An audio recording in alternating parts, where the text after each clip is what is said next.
Hello, everyone. Thank you for wrong thing. That's the right one. Hello, everyone. Thank you for tuning in. I am Jaylee. This is JayLeesCorner, honey, and I'm like, I am tired. You hear me? I am already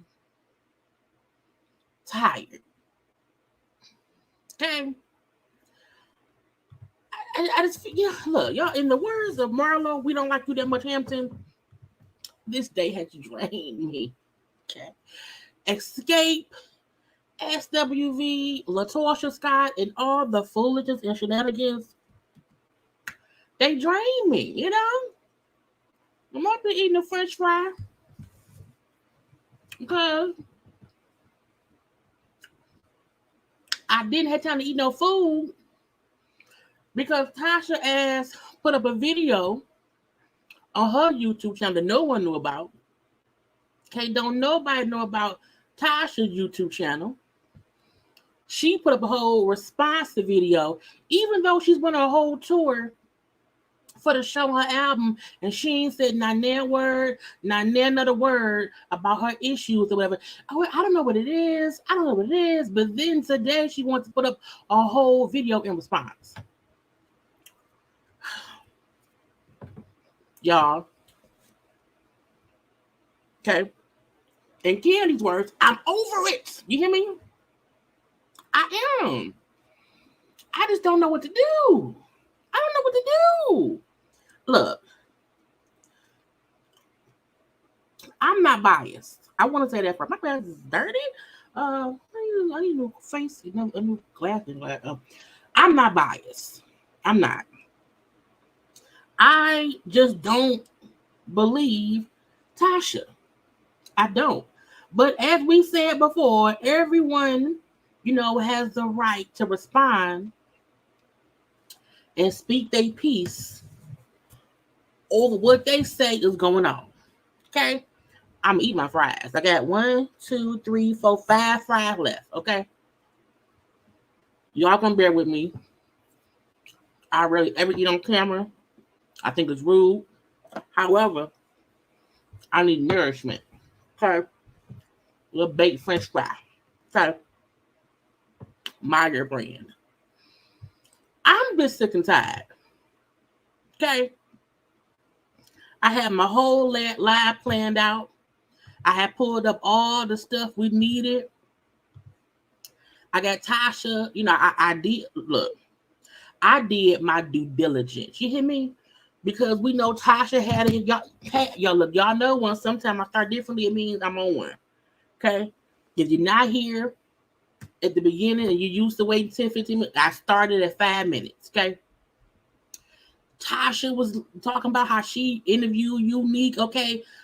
First, Tasha K talked about how she interviewed Latasha Scott's husband's mistress. Okay. And she talked about how, you know, Rocky called her. I got that part from her YouTube. I DM'd her and I said, hey, Tasha, I don't want you striking my channel. Can I use part of your YouTube video if you're talking about Unique and Rocky found out? Because I don't want my channel strike. I'm not going to use no content from your website because I ain't on the website. And she said, sure, no problem. Use it. You know what I'm saying? Cool. So we're going to get into that. Okay. Then SWV was live for damn near an hour and a half last night. I had to download that and cut it up and edit it up because they old and don't know nothing, don't know how to work the thing. I had to do that. You know? Tasha had another interview that she was on. Talking. Wasn't responding how she responded in the video she did on her YouTube channel. Okay. Had to edit that down. I get home and I'm sitting there trying to watch Chicago Fire. Okay. Cooking my little French fries. Yes, I have a paper plate because I ain't like cooking no dishes. Okay. Got me some little boneless chickens that I can't eat on camera. So I'm going to have to heat them up when I'm done because I don't have the time. I may bite and nibble on break when y'all can't see me. And then I see Larry Reed put up, oh, Tasha. I said, well, she responded to what? So, you know how I do. I like to go find the culprit, the original content to see if I can get it and talk about it. Okay. It was on her ID. She went and posted on her YouTube. I said, she got a YouTube? Now she ain't got no with no ass house. I don't think it's montage. I don't know. My point is, she around there being real zesty. You know? Yes, I watched Chicago Med yesterday because I was on live for 3 hours yesterday. I only was able to watch Chicago Med in Snowfall. Ooh, Snowfall. Don't y'all post no spoilers from Snowfall. I've watched it, but others may have not. Do not post no spoilers from Snowfall. But yes, I watched all the Chicago shows, okay? However, I'm like, oh, now you want to talk? No, girl, how y'all doing? Hello. Welcome to my channel, okay? Make sure that you're around here subscribing to my channel. Follow me on social media at JayLeesCorner on IG, Twitter, and TikTok. Like the video, okay? Comment in the comment section. Share the video. And be around here liking and stuff. We just finna go ahead. We finna get into. Okay, hi to all the people. Hey. I don't yet. I'm like, they getting on my nerve, y'all. They getting on my nerve because every day is something different. And we do not want to be right here beating dead horses. The only dead horse we beat is Bishop Robbery. Okay, the only dead horse allowed on JayLeesCorner that we beat every time he say something, we come around here and laugh about it is Bishop Robbery. That's the only dead horse conversation we beat and have fun doing it. But I'm like, every day, you know, we have, you know, somebody from the realm of social media or reality stars, whatever, Escape, Tamar, SWV, Akbar V, Rocky, Unique. Okay, all these things going on. And I'm like, what the hell? Y'all know third, I try my best to take third. I used to be on a panel every Thursday, and I left it. And so I made the decision the Thursday would be my off day. And I never get the damn day off. Well, I rarely get up because stuff keep happening. And I just want everybody to be around here and not be acting crazy and deranged as for some reason they losing their damn mind. Losing their damn mind. And I don't know why. And I'm look, I feel like I really feel like Tasha around here getting on folk nerve because it's still publicity. You know? I got one fry left. Let's short fry, okay? Tasha around here, you know what I'm saying? Getting on our nerve, mainly because we feel like she's not being honest. You know, something ain't coming natural.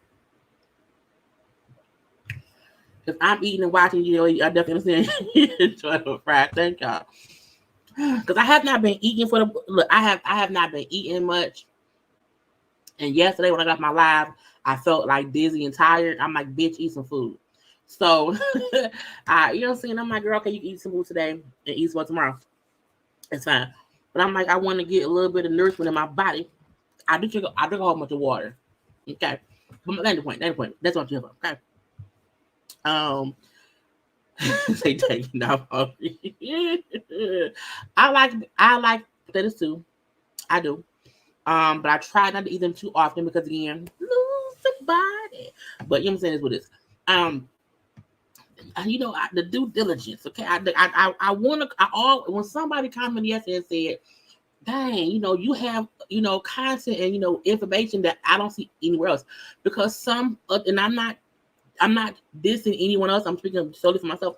Some people will just pull the short shit from the blogs. I'm like, no, I can go to Virgin Channel and find it and just ask. You know what I'm saying? Can I use it? Can I?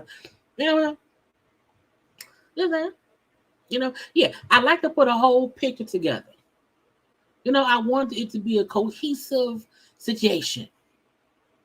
Yeah, I'm out here working. I'm working a full-time. I got home at 8:30. No, I got home at what time I get home? Did I punch out? Yes, I did. Or did I?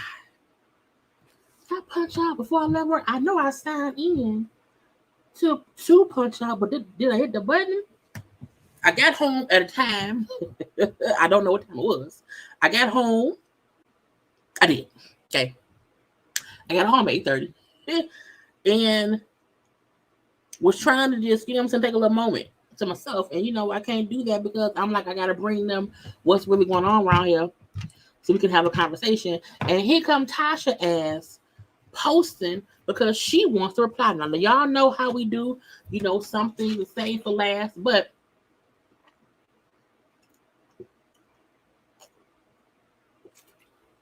I was thirsty.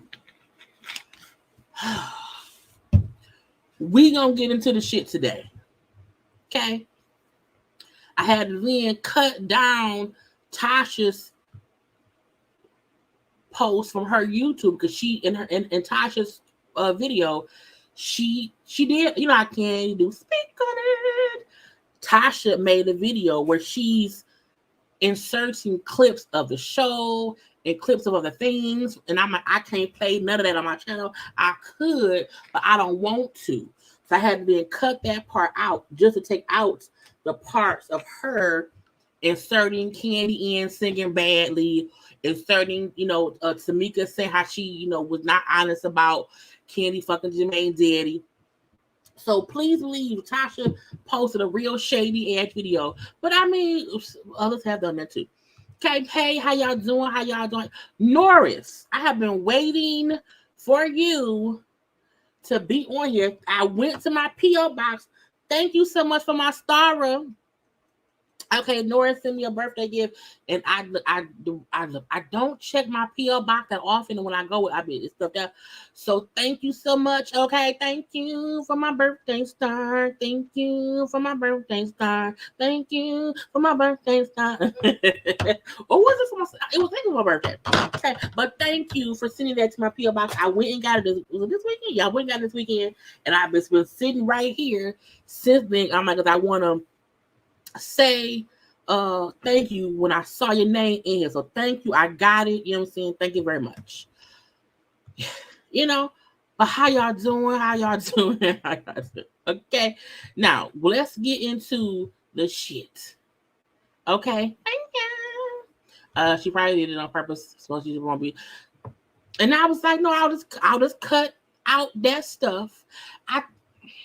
We're gonna get to it, okay? Because I before I had a whole, I had a whole plan, okay? I'm like, we got 3 little topics around here, a couple watch alongs around here.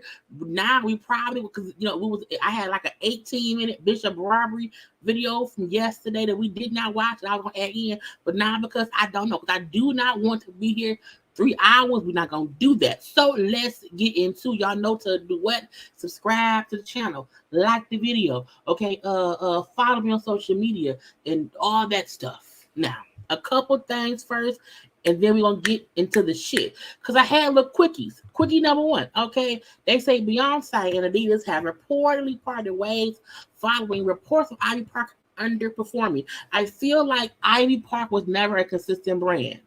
So I'm not surprised that, it's not performing as well. Okay, I'm not surprised at all. Because, most brands you can buy, I can go to Old Navy right now and get me some shorts or some shoes.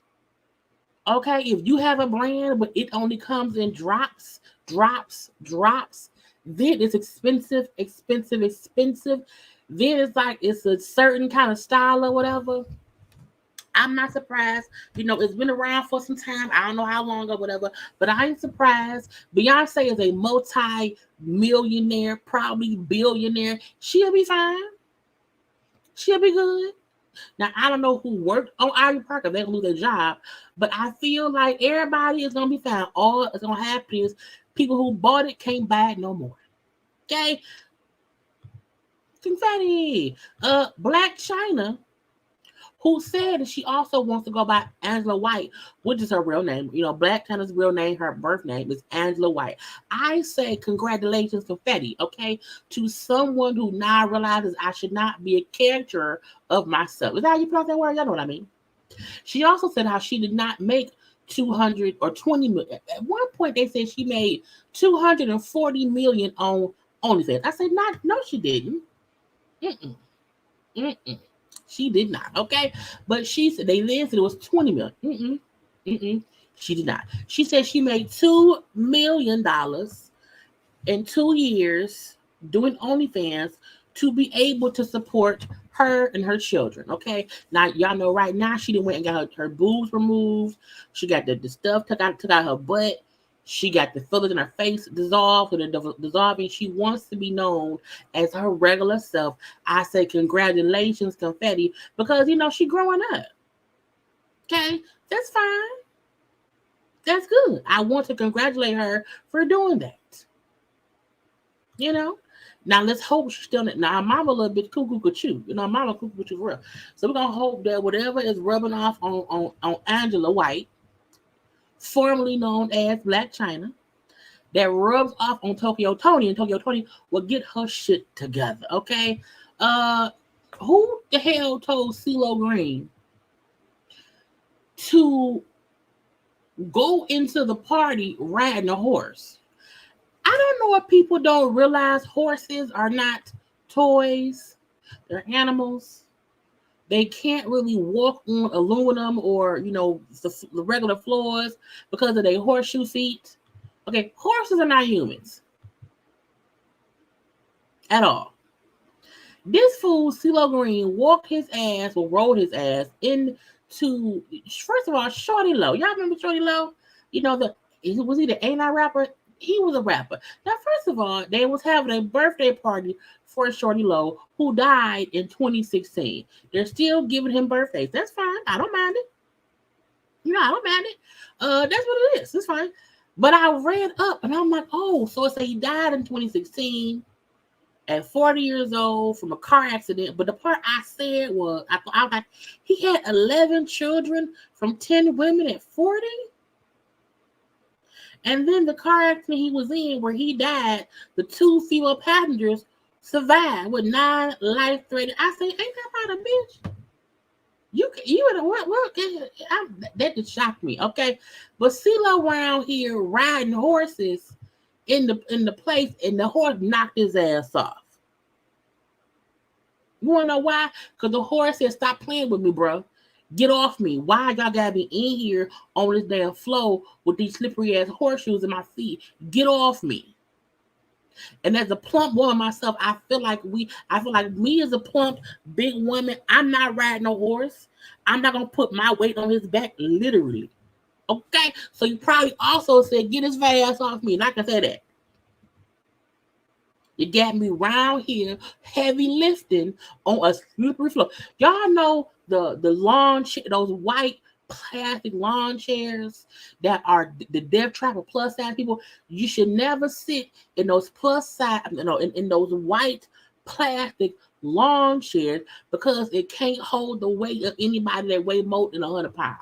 You hear me?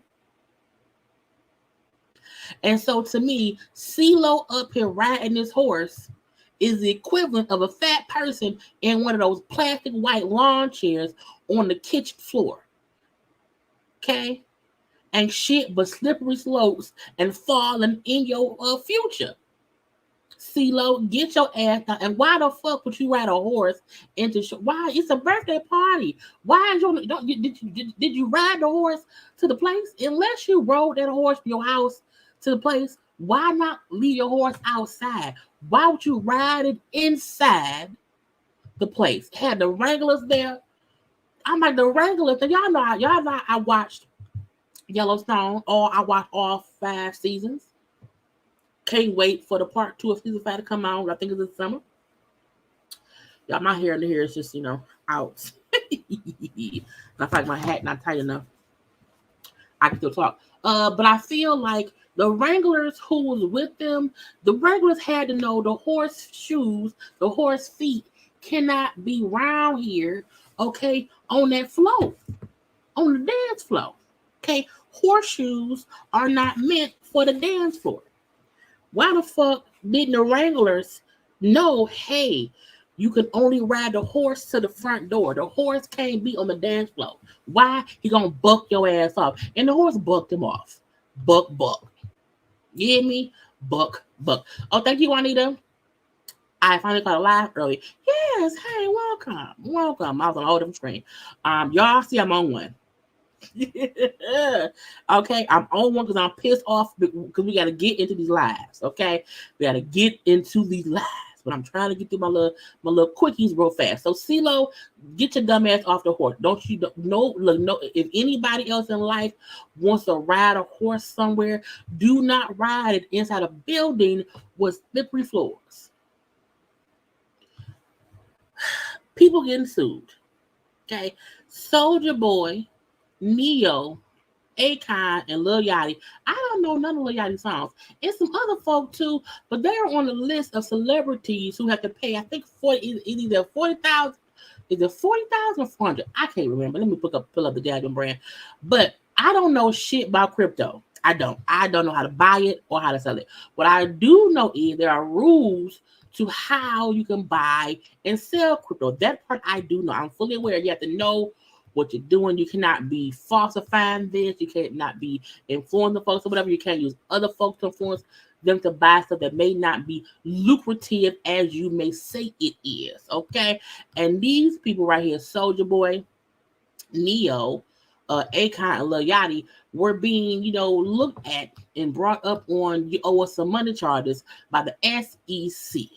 Who is the SEC? That is the Securities and Exchange Commission. Now I feel like this crypto shit popping up and people don't know they doing, and they're just doing anything all willy-nilly. You can't do shit all willy-nilly.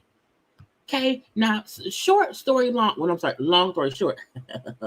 A company who has some crypto shit pays some celebrities to endorse, to promote, to encourage folks to invest in it, even though they knew it wasn't really as lucrative as it was supposed to be.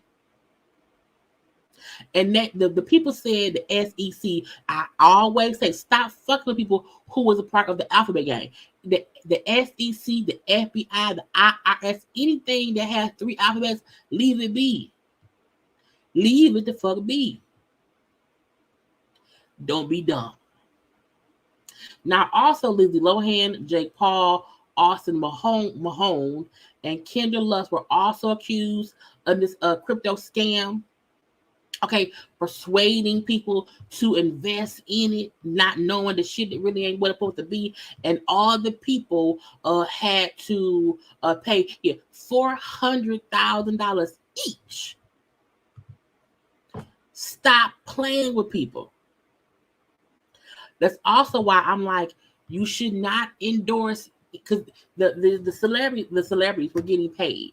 So they're being paid to promote stuff. You can't do that with the FBI, the I, none of that, including the SEC. You can't do that. Don't be dumb. Okay? So these are people who just don't do it. Don't endorse. Don't promote. Do not encourage people to buy, to invest in anything that you don't know. That's why I'm not trying to promote nothing but me. Okay? And then Diddy and his 7 kids allegedly are trying to prep a reality show on Hulu. Now, first I said, the fuck? I don't want to see all them people. But then I said to myself, if Kris Jenner can have a show with all her kids by different men, then Diddy can have a show with all his kids by different women, okay? If the white folk of the Kardashians can have a whole show for 18,700 years on the show, on TV, well, Diddy can also have one too. Kris Jenner has multiple baby fathers, and I feel like I can still call Caitlyn a father, because Caitlyn is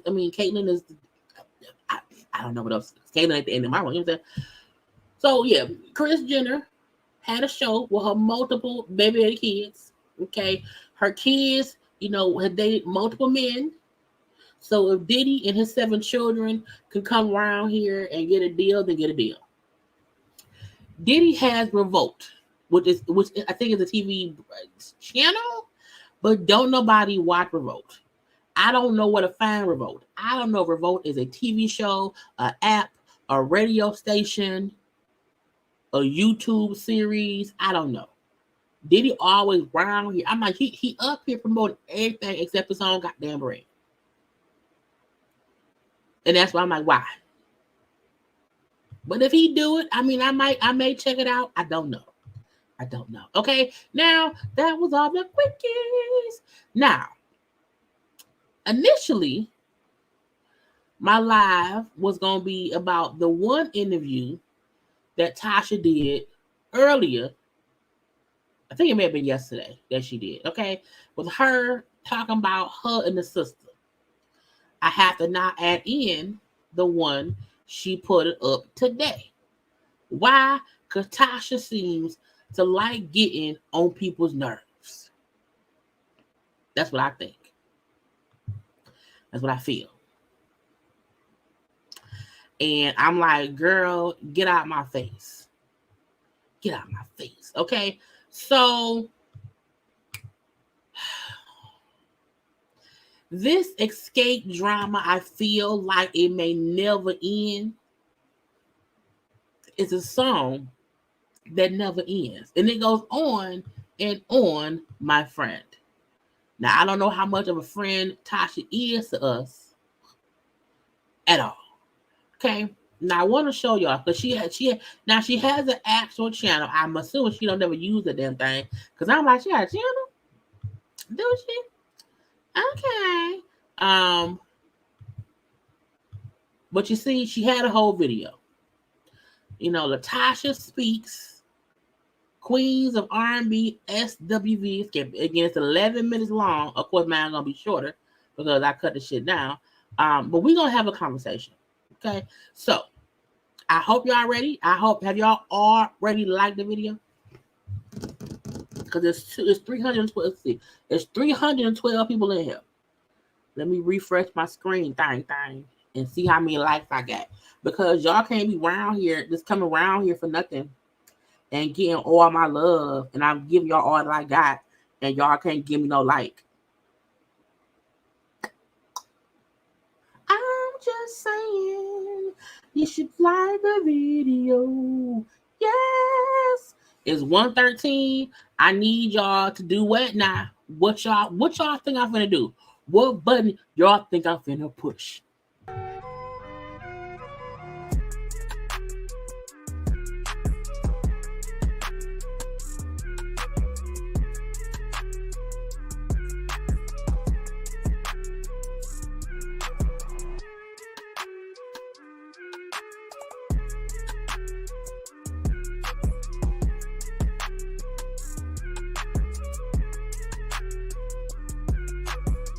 Because liking is a thing to do. It's what you should do. Anyway, I'm going to first play the first live I had of hers that she did earlier. Because I want to show y'all how she was in interviews and she wasn't giving this energy. And then she wanted to get gangster with it or whatever. So let's get to this one first. They're both short. Tasha Scott. Aww. Can I say of Escape? Yes. Okay, of Escape. But hold on. You're doing your solo thing now, sis. Yeah, but I'm not away from my group. Okay. It's just, I'm just doing solo. I'm doing awesome. a gospel album. But you are away from your group. You are, Blanche. You're literally away from them. Ain't talked to them. Ain't gave them your number. You are aware. Album, so no, I'm still part of the group, very much so. All right, so talk to me about that, because I'm like, okay, you were doing R&B. Yeah, you're doing gospel. Yeah. How has that been for you? What made that pivot in your career? Life. Okay. Changes. And just me having to deal with so many things in my life. Mm-hmm. And actually having that conversation with God and coming to the realization that I want to go back to my roots. Mm-hmm. You know, and even hear my grandmother's voice say, hey, this is what I want you to do. You got all alive. If she dead, don't bring dead people in this. Don't bring dead people in this stuff. Don't leave it be. And people get it misconstrued. They think that, I'm from R&B, but I'm not. I'm from gospel. I'm from the church. And so from R&B back to gospel, and I think what's helping is because I've done two genres of music, people are more, they embrace it better. Right. It's not so much as the traditional way. Mm-hmm. And so it's just something I've always wanted to do. It's been in my soul for a very long time. Now, let me ask you a question, because sometimes when you talk to gospel artists who might be, going back and forth between R&B and gospel, they feel like, I was conflicted in my soul. Have you ever been conflicted? No, I've never been conflicted, Yeah, because she's not a gospel artist. I mean, she's singing inspirational songs that could be to Jesus or your man or woman. I don't know. Are you a gospel artist when you haven't put out any gospel song? When it comes from your heart, then you shouldn't. I think a confliction or anything that you feel like, if I wouldn't have done it, it would have been that. But no, I don't feel conflicted at all. All right, so talk to us about the music. You got the new single out. Yes. It's called Stay With Me. Yes. Talk to me about it. Stay With Me is just that. It's just that time that I've spent with God to say, outside of the world and being beat down and, kind of like ridiculed for some things. And that one relationship that I have with God is just all really what I need. Mm-hmm. I can't depend on man. A lot of times I do that. And Do y'all know who beat her down? I feel like Latasha just recently, since the show came out, gotten this huge backlash over how people feel like she is. I don't feel like over the years that she's been bashed. I know she may feel that way. I know she has issue with how people call her the big girl back in the day, which was, was what it was. I do feel like she's taking a whole lot to heart, but I don't think she has been bashed until just recently. I feel like we always loved her voice. We always wanted the group to be back together. So I don't understand where she feels she's been bashed consistently enough where she had to go to gospel. I don't see it. I feel derailed, or I feel like I've been jaded in so many different ways. But she's the voice, though. I think no one has ever, when she hit that, and tonight, when they hit these, I think she's always been, this is the thing. Tasha was called and referenced as the big girl, the plus size one, and all that stuff. And that's not fair, because as a plus size person, we do not want to be looked at for our body size. So I fully get what she means on that part of it, but I feel like even with that, she was just praised for her voice the whole career. So I don't get it. And I'm a fan. Just saying.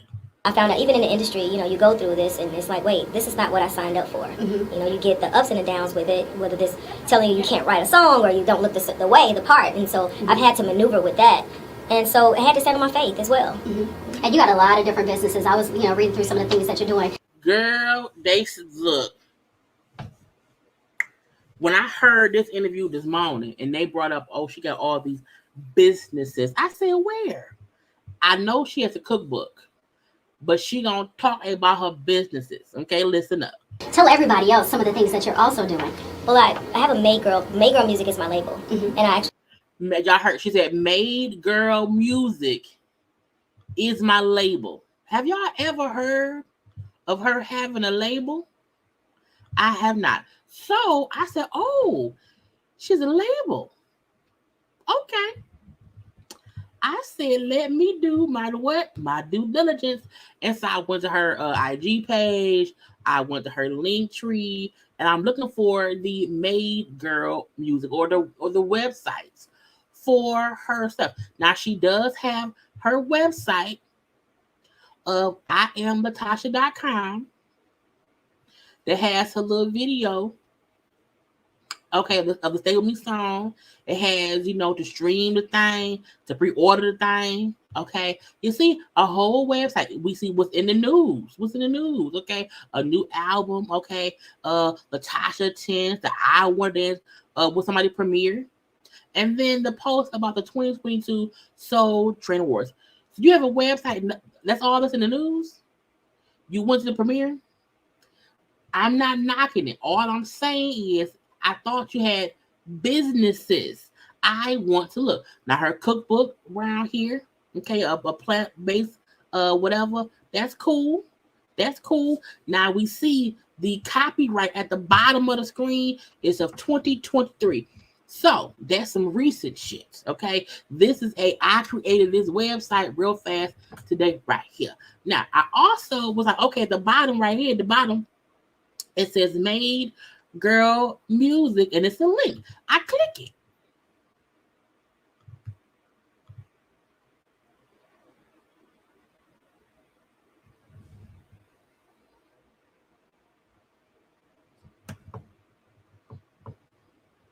It ain't on there. I got quiet because I want y'all to hear the silence of the website. How are you on an interview talking about your businesses, about your Made Girl Music, but you don't have a website? The link on your own website leads to something that isn't there. Because I wanted to see, okay, what are her other businesses? I had a legitimate question. Legitimate. I really wanted to know. I was inquiring. I wasn't inquiring mine. I was like, what's going on? And then I got there and then I was let down. Now, okay, so maybe she don't have no website. She's talking about Made Girl Music, but Made Girl Music don't have no website. Okay, that's fine. So back to her thing. This is her website. Okay, so again, well, she has to look the tabs up top. You see the tabs up top. What's the tabs? Okay, so what's news? Let's see what's the news. Oh, just that you got the single. That post is from March 3rd. Okay, and then you had a post on January 11th that you went to the premiere of a movie that we don't want to see. Okay, and then also on January 11th, you posted how y'all received the Lady of Soul Award back in 2022. Cool. Okay, let's see. Music. Okay. It's escape stuff, and then the one thing of Tasha stuff. Cool, no problem. Okay. Tour. Oh, coming soon. You can't tour with the sisters. You can't tour with the sisters, the group members, because you're too busy. But tour is coming soon. Merch. Oh, we got merch. Oh, we got a t-shirt. Okay, we have a $45 t-shirt. That's for the album. It has her picture, the name of the album, and the songs. $45. Okay, the invitation. It's the song. It's the album. That's it. So I'm not knocking that lady. I'm not. All I'm saying is when somebody tell me they have a business, I'm like, okay, let's share the business. I have 386 folks watching. Y'all might want to support her and get her shit. Ain't nothing to get. Ain't nothing to get. Myself to myself. Hey. Like I said, I became a student of the game and I understood what it was to write a lot. Let me rewind a little bit. You got a lot of different businesses. I was, reading through some of the things that you're doing. Tell everybody else some of the things that you're also doing. Well, I have a Made Girl. Made Girl Music is my label. And I actually signed myself to myself. Hey. Like I said, I became a student of the game and I understood what it was to write a lot of music and not to see the residuals from it or to. She has the Made Girl Music. She signed herself to herself because she's a student of the game. Okay. Do a lot of things, singing on some people's things, and didn't even get the money from it. And so I said, listen, I want to do better, and I want to teach people too while doing it. So I have my Made Girl Music that some people don't even know that, and I did a partnership with. Yeah, we don't know that. We can't find it. We tried to find it. We couldn't find it. Motown and Capitol, and a lot of times the guys do this. The women don't know to do this, and so I just took a chance on me. Not the women. I don't like when people say, "Oh, the guys do this."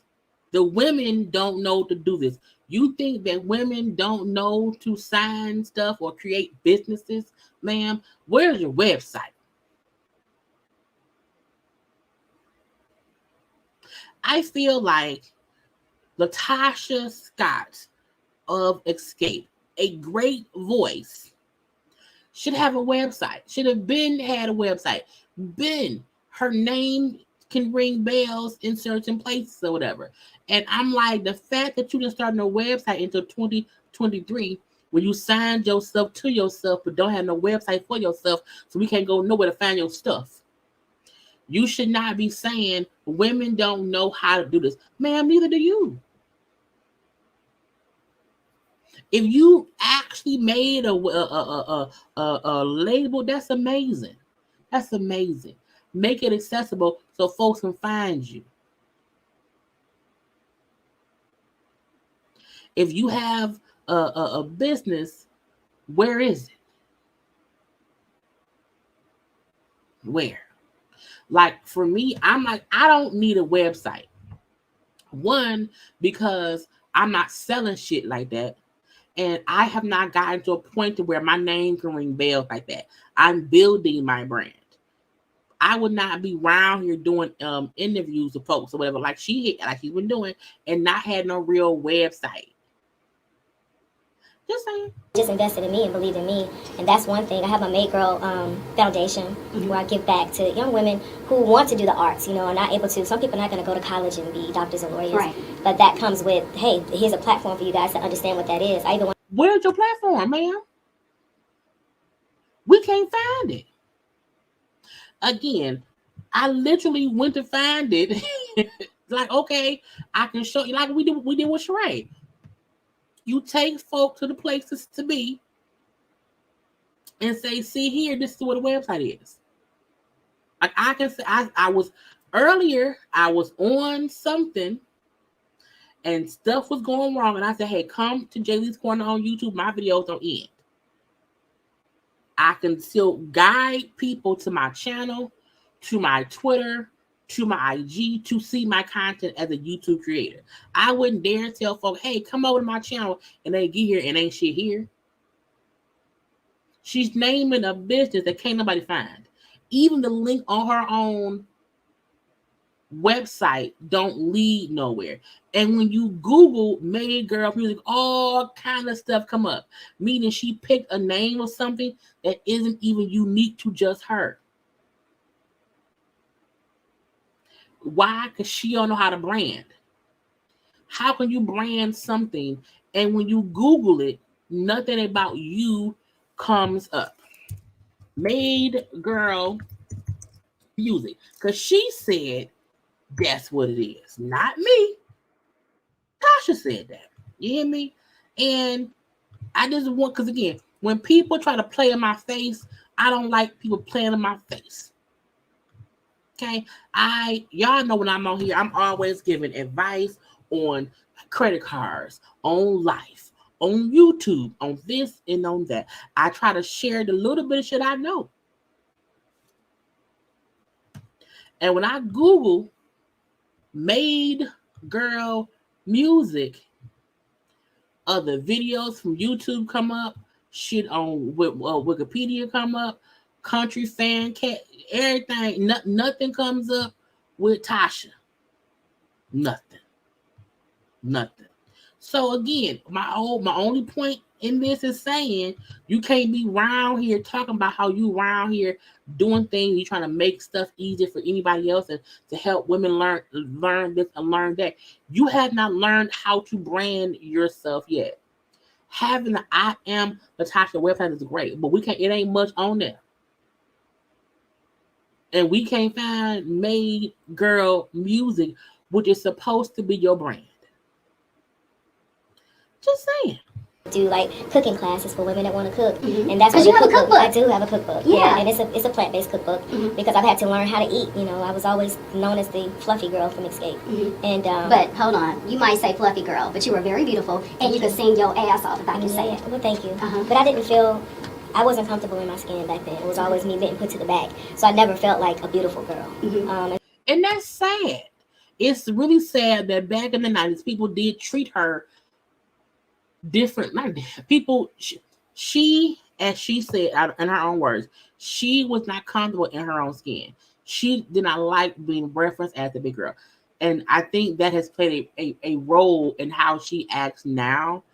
But I feel like if she knew that a lot of people thought she was gorgeous still, she's gorgeous now. I wish she could see that in herself, and I don't think she has yet. So May Girl just represents that in so many different ways because I've had to learn what beauty looks like, and it's from the inside out. Right. And I've always felt like, I'm in the industry, you're supposed to look a certain way, and that made me feel away. But creating something that women can understand that you can do it. I'm the face, and it's the possibility. So that is another thing I'm working on. Like you said, I have the cookbook out, so I'm excited about that as well. Okay. All right, so we got to make a pivot here. Because everybody has been talking about SWV Escape, the Queens of R&B show. I'm a big fan. I watch every single week. Set the record straight on a lot of different things. Let's start from the beginning. First episode, you had your sister. She accused you and your husband of stealing some money from her. Set the record straight on that. What actually happened? I didn't even understand what that was about in that scene when she said that. And I didn't learn about the money until when you guys watched it. Okay. So that was just very odd to me because I'd never heard of that before. And no, I did not steal money from my sister. Okay. And I always tell people when the television comes on, sometimes you want, fame and you want to be the one that's in the spotlight, and sometimes people don't even want to hear the truth when the lie's more entertaining. And so, how is the relationship with your sister now? Because I know at one point in the TV series you said, hey, you need to apologize to Mom. And we did see that apology. Where are you guys now? Just trying to work it out as a family. And sometimes it's very hard to do it in the public because you want to, just have that one-on-one time, but then you have so many different people in the business but not really trying to help. And that's why when I'm looking at, some of the comments and some of the things that even some of my group members are doing, I'm like, when are y'all going to help to try to find a resolve? You guys like this. I don't live in a reality TV. I live on the stage where we sing, and that's why I signed up for it. I did not sign up for all this craziness. And me and Coco talk all the time, and we're very we're hurt by it because it's we didn't this is not what it was supposed to be. Right. Why she keep bringing up Coco? And I want to say this. I feel like the issue between Tamika and Latasha don't even really have anything to do with group issues. It isn't. But she liked to make it seem as if the group is trying to keep them broken up. We've only seen Tiny and Kandi say, y'all need to handle that. That's a y'all issue. That ain't a group issue. And if Tamika is coming to Tiny and Kandi, confiding in them about your ass, their job is not to tell her that you're right and she's wrong. But Tamika is so used to that being the narrative that she feel like anybody who's not saying Tasha's right and you're wrong is trying to pit them against each other. The fact that they are supporting her and how she feels and letting her express herself and how she feels, how you upset about that? And neither Tiny nor Kandi has said, I know for a fact, she told them what they said was, Tamika said this is what happened. We got our checks. She ain't get hers. No one has asked Tamika, has asked Tasha, Tasha, did you get your checks? Were your checks cashed? That's the one thing no one has asked. But I do feel like Tasha is trying to divert any attention away from the fact that the math ain't mathing between her, Rocky, and this whole situation. The math ain't mathing trying to get the fans to feel like everybody else is negative and mean and petty and on some bullshit except you. The fact that you want to make it seem as if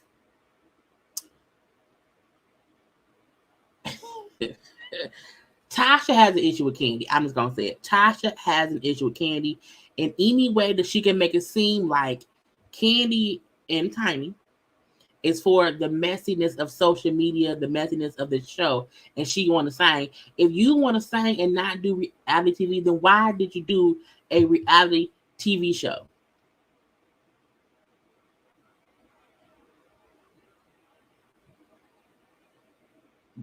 When people say, I don't do, yes, you do. Yes, you do. You sign up for it. You know, because you also did R&B Divas. So you know how things go. But it's easy.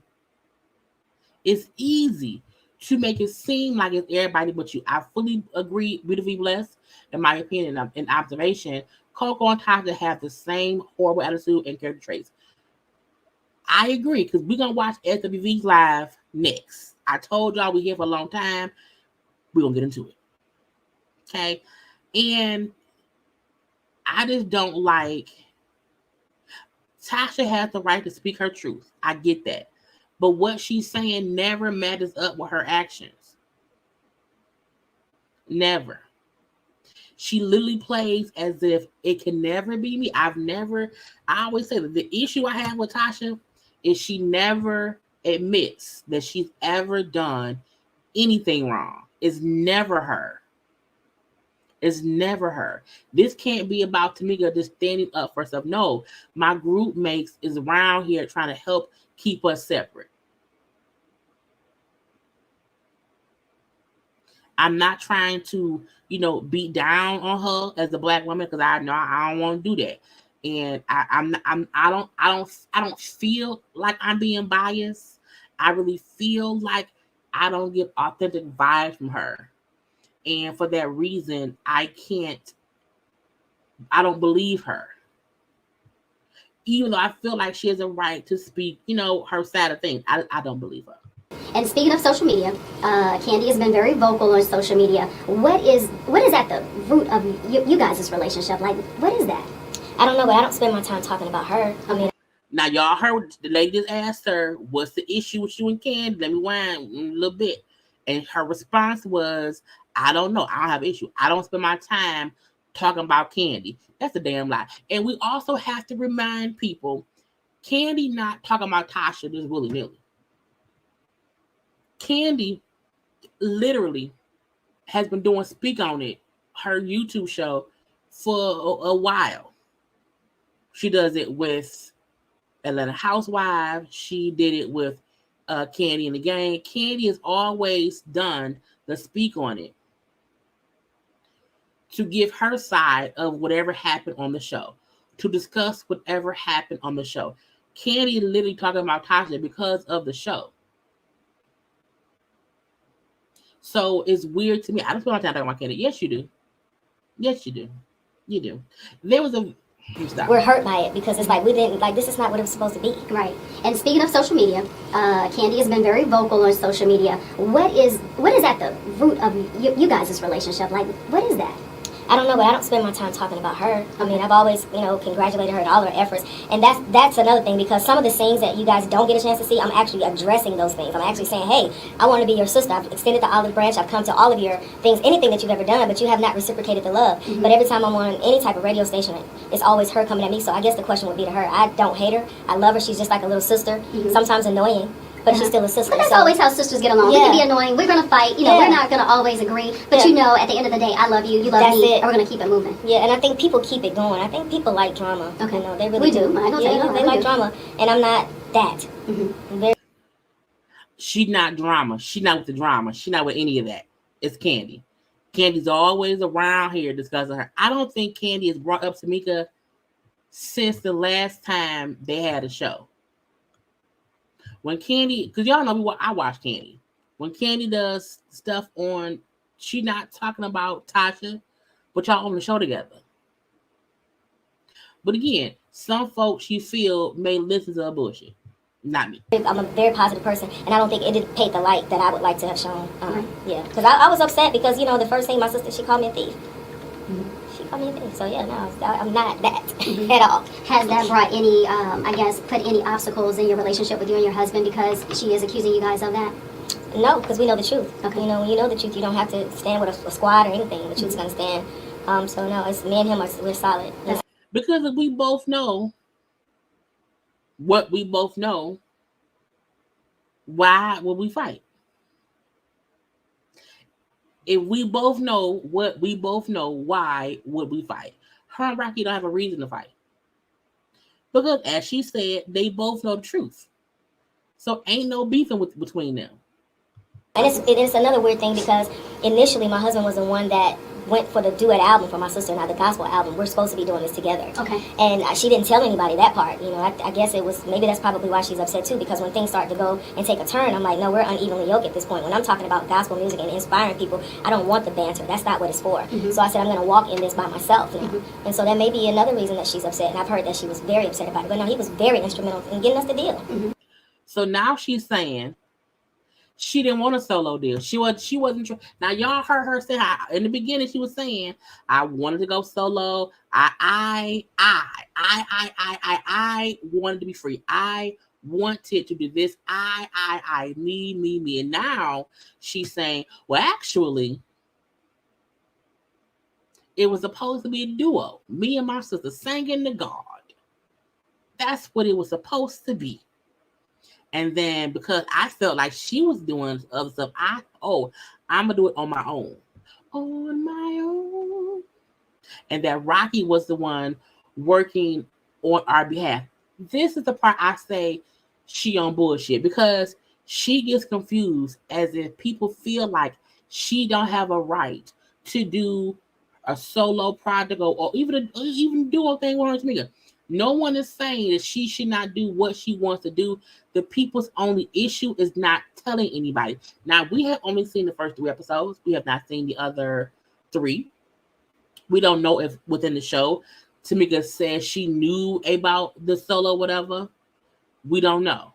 It could be that if y'all plan was to be a duo, she may not have had any idea that you chose to go solo.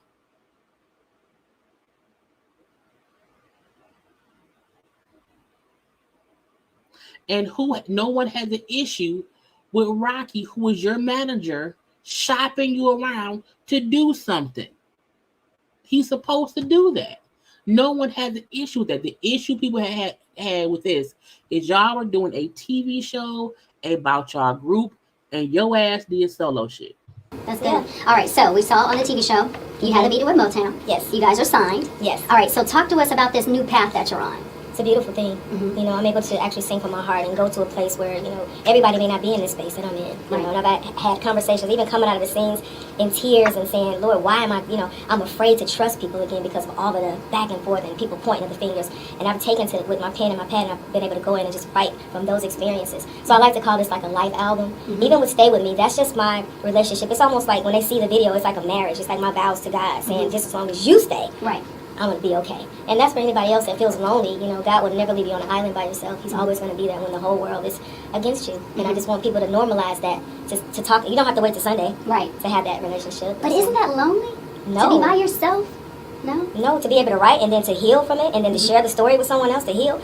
I did a performance the other night in Atlanta, and when I tell you, I never knew that the songs that I had written would touch that much. People were in there crying. They were sharing their testimonies with me after it. So it's really not a lonely place when you can touch somebody else who's in that same place. So you're not lonely anymore. That's awesome.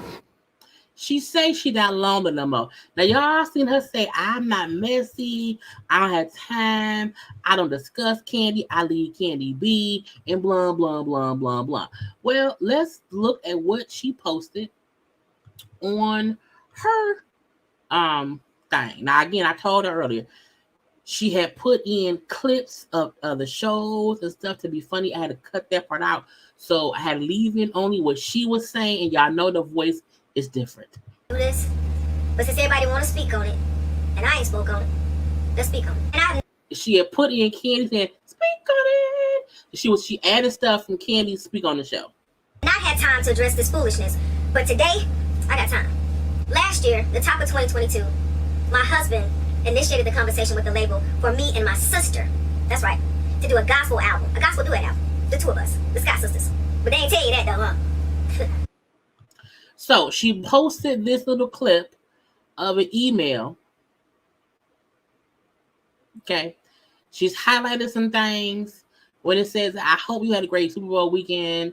This again was from February 14th of 2022. I wanted to follow up with you, EJ and Monica, and see if you had a chance to speak further with your team regarding Tasha and Tamika, Jean, Rocky, and I shared with the ladies how great the call went last week, and we're all super excited for the next steps. Again, this was in 2022 in February of 2022, meaning before any of the shenanigans that happened that summer. Tamika and Latasha were trying to do some duo stuff, but nobody has an issue with that. That's the thing. She tried to make it seem like Tasha was on line too.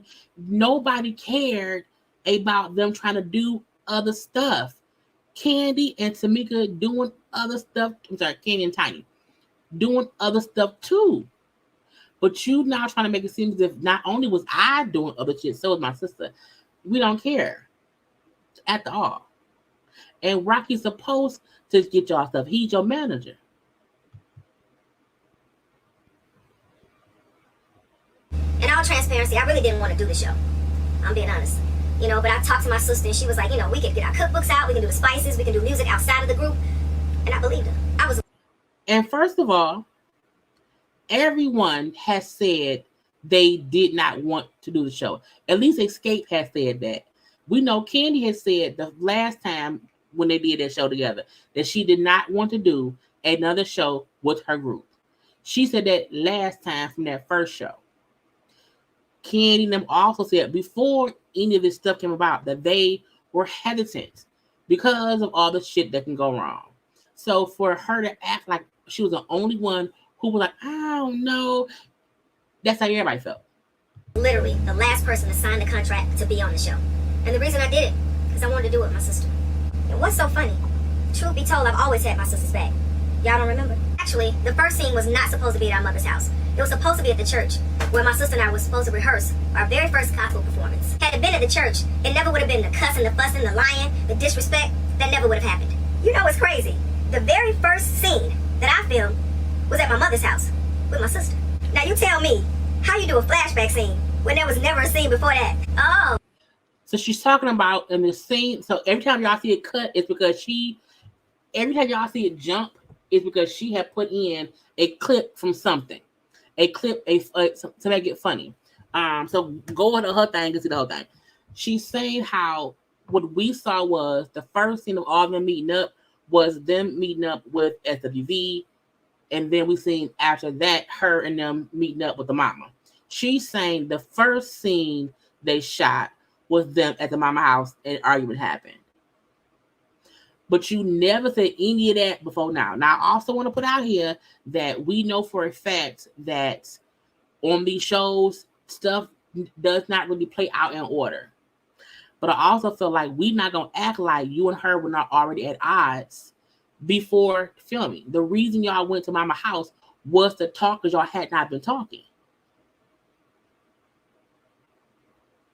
So it's easy for someone to be like, oh, well, the show lying. No, we know for a fact these shows shoot stuff and play stuff in different orders. But we know for a fact that before y'all started filming, y'all were at odds. That was the reason for going to your mother's house to talk. I'm just saying. So she's saying that as if, it was crazy. 3 days ago? Interesting. Now moving along. Since it wasn't clear, let's talk about this $30,000 lie. Now keep in mind, I learned it was $30,000 when I watched it with y'all. Now let me get this straight. You didn't find out when she talked about it on the show? You filmed it? I don't lie. The fact that she said, I did not know about the 30K until I watched it with y'all. Y'all filmed that months ago. You found out before we found out. You did not watch it with us at all. Also, we know for a fact who wrote this script. You're acting. How she talking here don't even seem natural. It's a character she's playing in a script that someone wrote for her to read off, and in the damn loud ass bus. Y'all couldn't cut the bus off to not have a motor in the back. Right. She said it was 10 years ago when she was pregnant with my niece. At the time, it was just me and my sister. We were Escape. Yeah, that was when Kandi didn't want to do it, so Tiny didn't want to do it. It was something about Jermaine not mentioning us in his interviews or whatever. So hold up. Let me get this straight. This was supposed to happen before we filmed Still Kicking It. We made a lot of money. Then we went on to do the Great Escape Tour, and we made millions. I mean, we made more than $30,000 a night apiece. At this time, Kandi had told Tiny she wasn't going to throw the Scott sisters another bone, so that's why we had to change the name from Escape to Escape 3. And I don't even know why we changed our name from Escape to Escape 3, because she said it, I guess, but she don't own the name, so it's all confusing to me. But that's for a later date. So now we're Escape 3, because Kandi gives us her butt to kiss. And then Rocky brings more shows, we make more money, and I still ain't heard about no $30,000. Now, she keep bringing up how Kandi left. Kandi gave them her butt to kiss. Kandi had not talked to y'all since your sister went on the radio saying she was fucking So Def staff. The daddy, Jermaine. So she hadn't dealt with y'all. So it's not as if Kandi had switched up. She had been not fucking with y'all. That's part one. Part two is her bringing up how old the 10-year thing. Now, Tamika said that this was happening around the time when she was pregnant with her youngest child, about 9 years ago.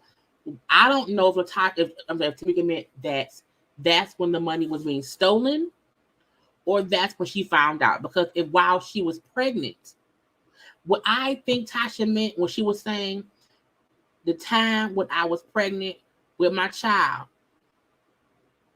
I could have used that money at that point in time had I got it.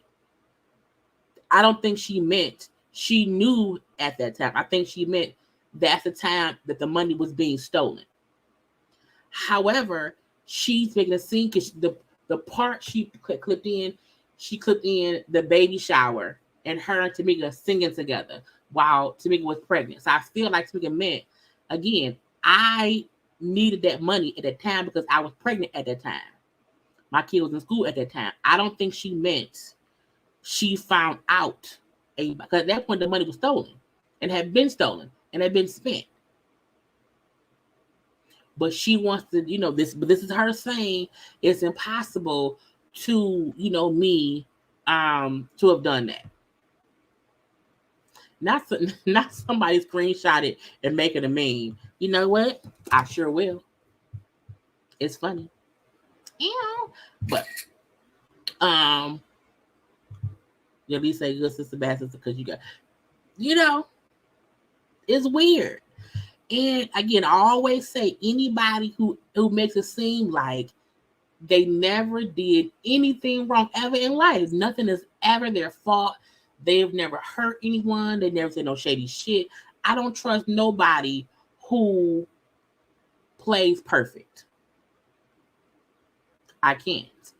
And to me, she made this, and Kandi does speak on it, and it be shady, whatever. She put clips in too. So we know for a fact that Taka is copying Kandi in that aspect. And she has every right to say her piece.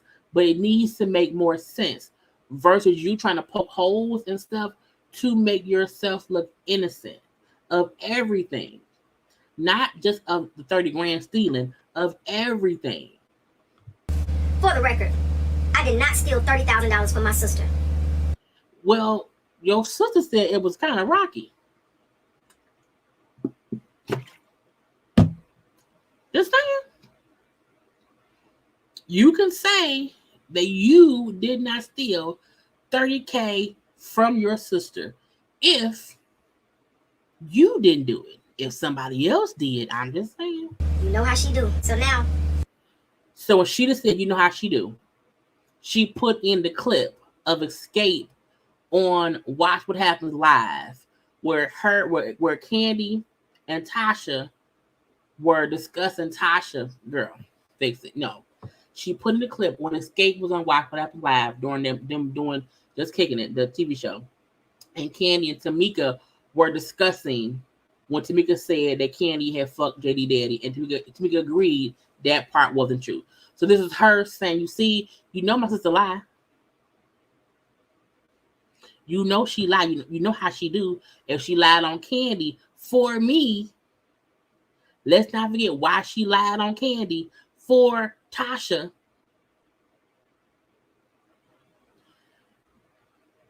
Let's make it seem as if that means she's also lying on me. I guess I'll just wait on my apology. So I walk in the group scene, and here my sister go. And she got the nerve to ask me, girl, you just called your sister a thief. So she was showing the scene on the show when Tamika said, why you mad at me? Well, because you called me a thief. What you want me to do? What's crazy is, the things that y'all didn't see was me addressing the issues that I had with the group. So she did all these interviews, and people was asking her what the issues was. She's never said what any of the issues were. Never. She's never said nothing about what it was. But now she wants to tell y'all what she said on the show that producers cut completely out. For some reason, the producers cut everything out that she said that addressed her issues with the group. Okay. It conveniently just got cut out. See, I addressed Kandi first. I told her I did my part. I was trying to be your friend. I showed up to the Broadway plays. I was there for your single plays. I was there even when you did the Essence cover. I guess that triggered her, because she started that crying thing. And you know what happens when she starts to cry? Cut the cameras off! They want to stop filming. Give her 10, 15 minutes. I wait. Now y'all know every time Kandi cry, they show it. The reason we know how things go when Kandi cry is because they always show when Kandi cries. Now, are they saying that while Kandi cried, they give a break to get her time to control herself, whatever? Yes. But ma'am, Bravo is not cutting the drama. They aren't. Kandi ain't never said cut the cameras. Kandi was about to fight on camera, and they never said cut the camera. Ever. When Kandi found out Fader was the one who made up that lie on her, she didn't cut the cameras. Kandi sat there and cried and let it be. So I'm like, I don't believe her demeanor, how she's talking, her mannerisms is completely different than she has been on that show and in every interview we've seen her in. This Tasha right here is acting. Either way it goes, you're lying. When anyone say, oh, we know they cut the cameras when Kandi cried. No, they don't. They show that shit and we laugh. Oh, but when my mama says cut the cameras, she was trying to hide something, huh? I mean, she was. She was. She was. Then I went on to tell Tiny and Kandi, because my sister didn't want to do it, how upset we were that they came and made us pay them for 2 shows that they did not do. Because Kandi gives us an ultimatum and says if we don't pay her, she wasn't going to do any more shows. Because it's about precedence and followers, right? So I did address all my issues. But some kind of way, they got cut out the scene. I don't believe that, there is footage of Tamika or Tasha checking Kandi and Tiny with this drama. And they cut that out because that's a part of the narrative. they may not let the full scene play out if y'all had a 30-minute conversation, but they would cut up you saying what your issues were. They really would. And again, you've done all this press, all these interviews, and you've never said anything like this. Rocky making shit up. Moving right along. Now let's be clear. I never said that she didn't sing lead. I said she had an issue with me singing lead. Did she forget that I was in the studio at Jermaine's house and I come out and I hear all this crying? I come out in the room and I said, what's going on? And she's standing outside with Jermaine. He's looking vexed and she's looking crazy with tears in her eyes like, oh, hey, Tasha. I'm like, what's going on here? As I look at him, I'm like, something's wrong. And I need to find out what it is. And when I found out, yeah, she was upset about me singing lead. Listen, I ain't never had no problem with her singing lead. Go ahead, girl. So at that clip, she could, y'all know on that vacation trip, and they had a sing off or whatever, and it was Shamia against Kandi, and Kandi sang one of her songs from her play that fuck with like she didn't sound that good or whatever. She played that clip of Kandi singing, not any clip of Kandi singing on stage and getting standing ovations.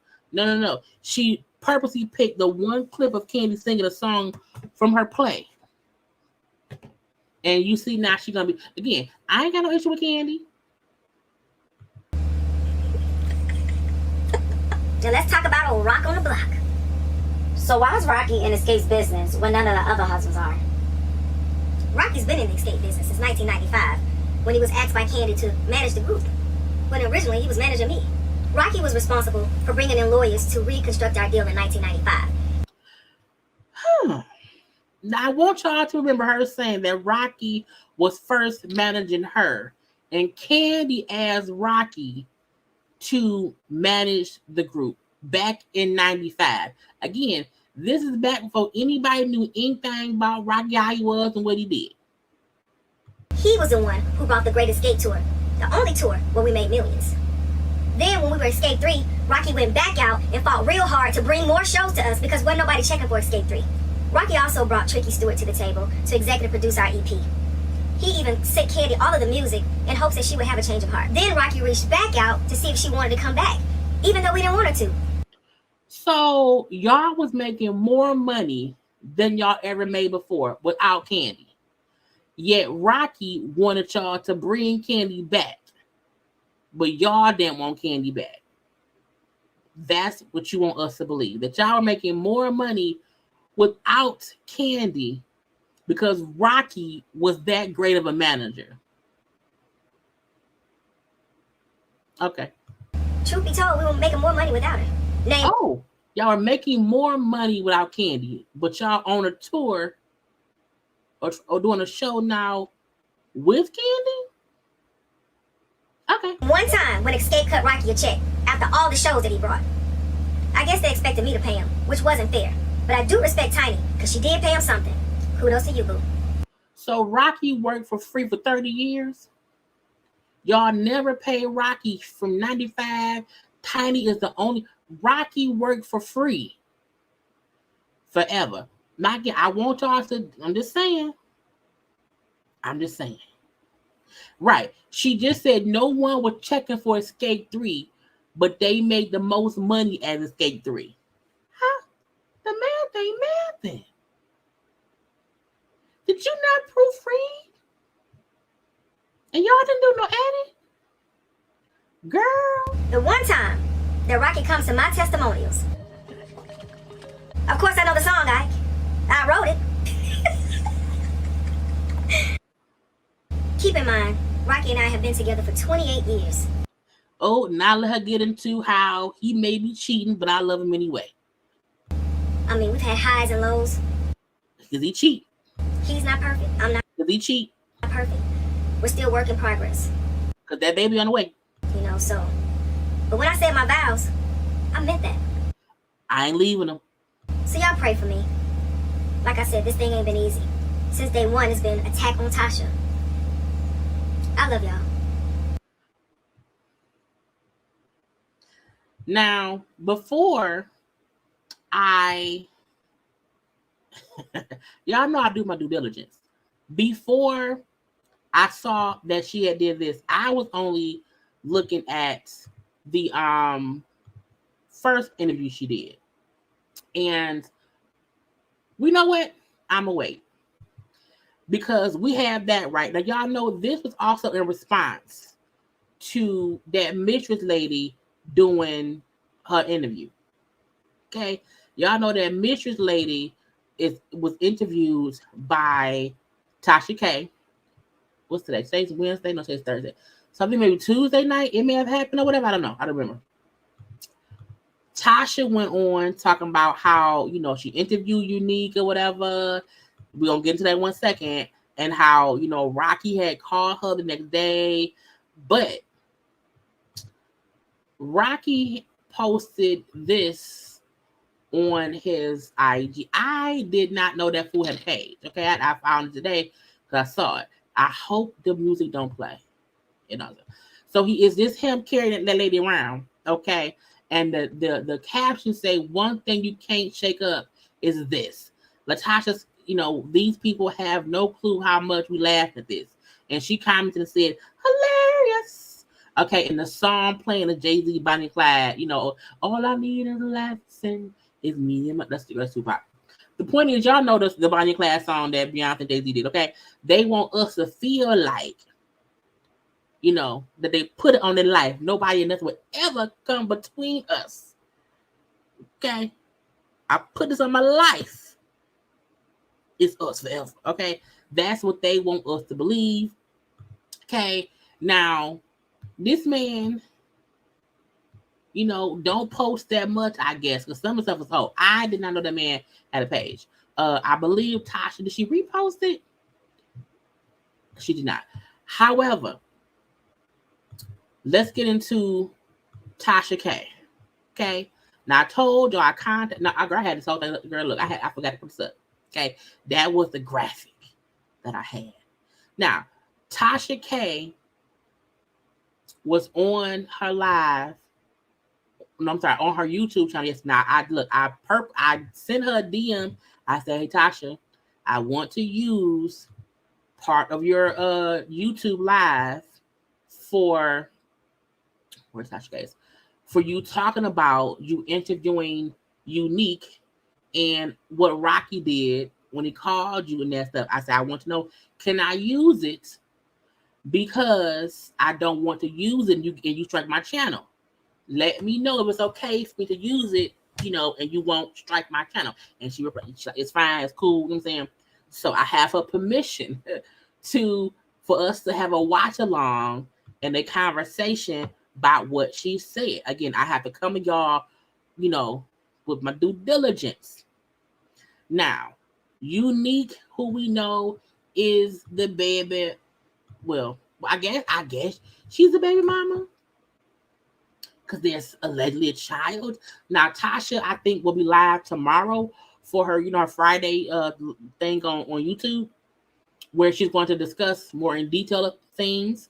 She's going to put up the interview with Unique. I think that's going to be on her paywall on her website. So I'll be watching that tomorrow. However, I found it interesting, though, you know, just a conversation, you know, about it. So we're going to get into that. Oh, wait. It's been a minute. I need y'all to like the video.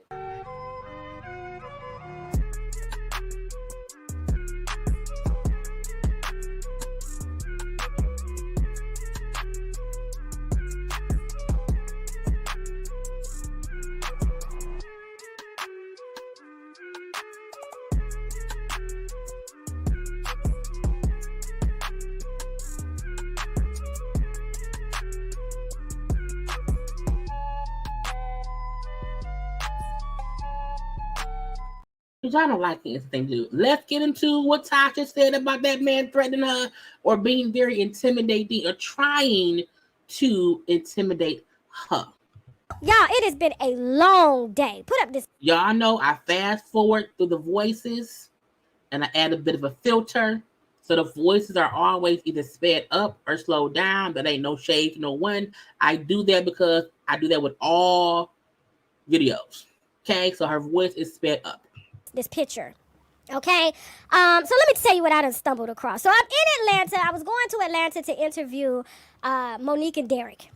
Girl, Monique and Derek of Love at the Lockup, y'all. Tasha was going to interview Monique and Derek. Now that I want to see. That I want to see. Because I feel like if it's some bullshit, Tasha gonna fuck around and pull out the CEO who was messed with. Okay. But that's why Tasha was in Atlanta. Because Monique and Derek right now are in Atlanta. Okay. And then their publicists ended up quitting. So we didn't get a chance to interview them because it was just a mess going on. And we just was tired. So what I did was Not they quit. Girl. I can't believe it. Now, when Tasha said in here how, again, she was in Atlanta to interview them two people or whatever, their PR person quit, okay, so the interview was canceled or whatever. It was messiness. Today, as I was on social media, I saw Monique and Derek putting up how they was going to be on the interview, okay, with some radio station. And I watched it on the YouTube, honey. I say, what kind of shit is this? They was on that. Look. The person YouTube channel had 38 subscribers. Okay, it was 12, or it was 20 of us watching, and in the middle of the stream it cut off. I said, "Ain't there some get on this?" Okay, and Derek then had to go live from his phone. It was a mess. It was a mess. Whoever set them up to do stuff must have fucked them up too. Okay, because I'm like, it was a mess. Anyway, let's keep this on me. was like, I cannot come to Atlanta on my last vacay and leave without work. I didn't listen. When I take a vacation, I work at the same time. No, Tasha, I believe, lives in Florida now. I think she went to Florida a while ago, though. See, I don't think she's in Florida. Okay, it's gotta pay for itself while I'm on vacation, right? Because we ain't got it. Now, so I ended up hitting the mistress and the DM, and I was like, "Hey, I'm in Atlanta. You wanna come down and do this interview?" And you know what she said? Absolutely. I said, "Well, what time can you come down?" This was probably 5 a.m. in the morning. Okay, yesterday morning. She said, So yesterday morning, today's Thursday. She did this on Wednesday. So she said on Tuesday at 5 a.m. it's her asking the Unique, who is allegedly Rocky's mistress, to interview. Could do 12:30. I said, okay, we land at 10, so that's gonna be a little tight. She said, no, 12:30 a.m. I said, what? What you mean 12:30 a.m.? I ain't never did an interview that late in my life. I was up at 3 o'clock in the morning, had a flight to catch at 5. Interviews are being canceled because publicists are quitting and being fired. My whole day was just horrible. Then we got the decision back. I said, oh, Lord Jesus, somebody doing roof work. You can't make this up, okay? So she had a long day. Long day. The interview with Monique and Derek got canceled. The decision came in that she ordered a little full meal or whatever. She was up and sleepy, and now the mistress of Rocky wants to have an interview at 12:30 in the morning. Hey, so all of this is going on while I'm entering the plane. So she literally says her name is Unique, okay? And she says, I'm going to come down there and I'm going to come at 12:30 at night. So I immediately thought maybe she coming from the strip club. I don't know. Maybe she got to go to work. I don't know why she had to do so late. Never asked her. I should have asked her, but maybe I will, okay? And I said, listen, you can say anything you want. We're not cutting. We're not chopping. You want to cuss me out. You want to fight me, whatever you want to do. This is your platform to say what you want, okay? I had to be creative and think fast to replace Monique and Derek, all right? While we still trying to figure out when they going to get on the show or if they going to get on the show, because I'm irritated about that the way that publicists handle my money. And I ain't got much. Because y'all know Monique and Derek are charging people for interviews. Yes, Derek and Monique are charging folk to interview them because, truth be told, they are, the popular couple on Love at the Lockup. So I can understand as an interviewer, as a person who does YouTube as well, if you pay for something or if any money was spent to get someone to do the show and it doesn't happen when it's supposed to happen, you want the shit to happen eventually. Okay.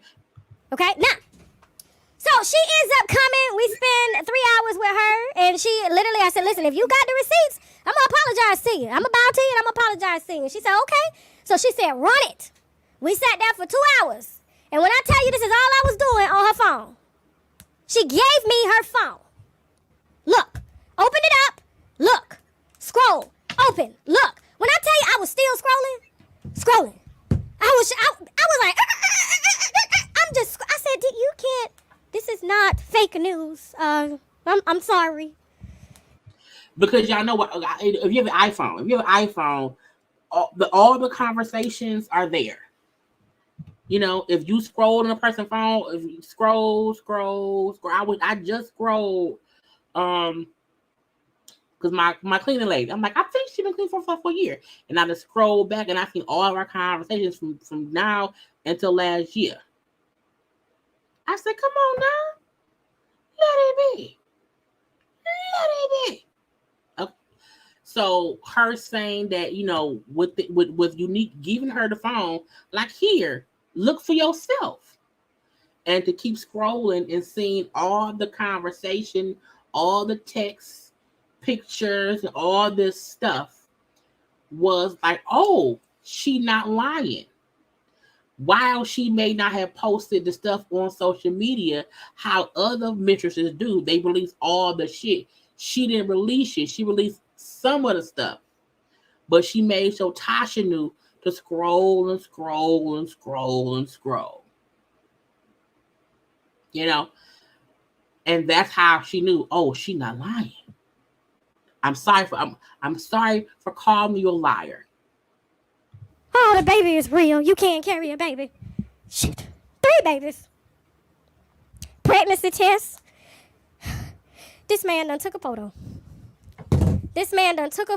After he had just, it looked like, you know, when a man go to pee and he just like pull his pants down slightly. So it looked like he had just got finished dripping a little pee and turned around and took a photo in the bathroom at their house, at Latasha's house, and sent her a picture. Sent it to 2 other women too, the same photo. Because when she showed me that photo, I said, I've seen this photo before. This photo looked familiar. Okay? Meaning he sent her dick pics.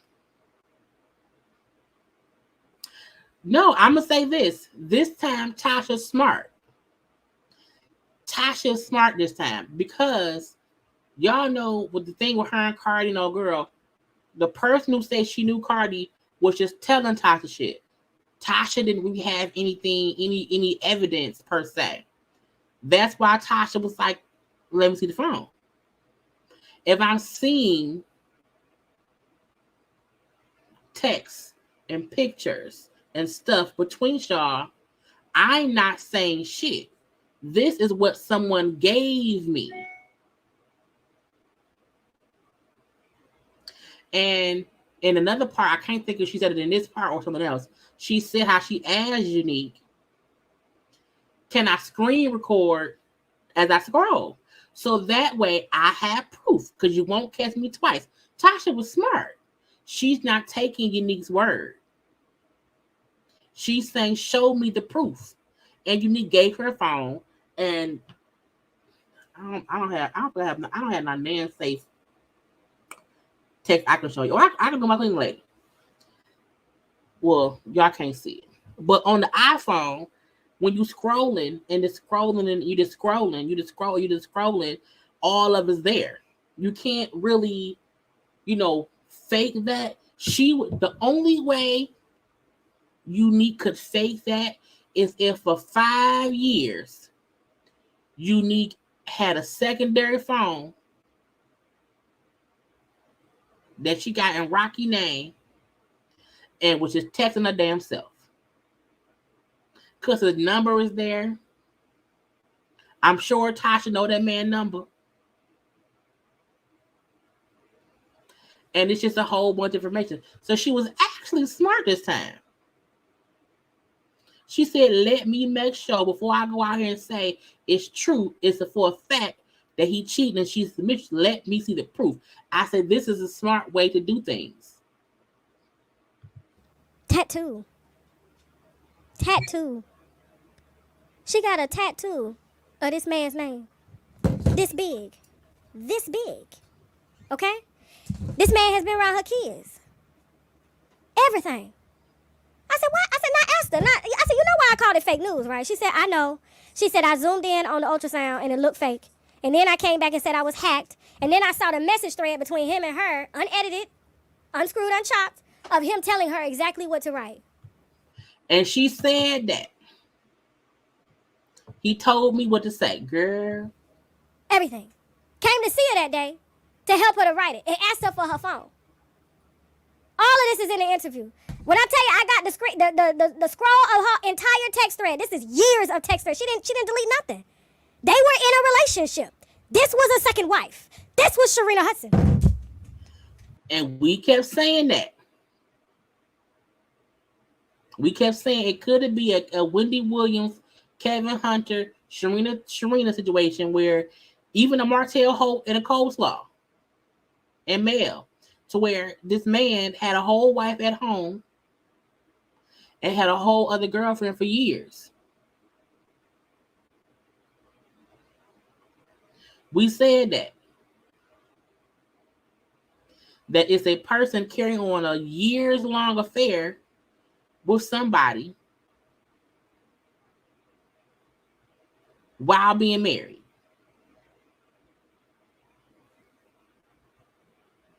That's how we know Rocky ain't shit.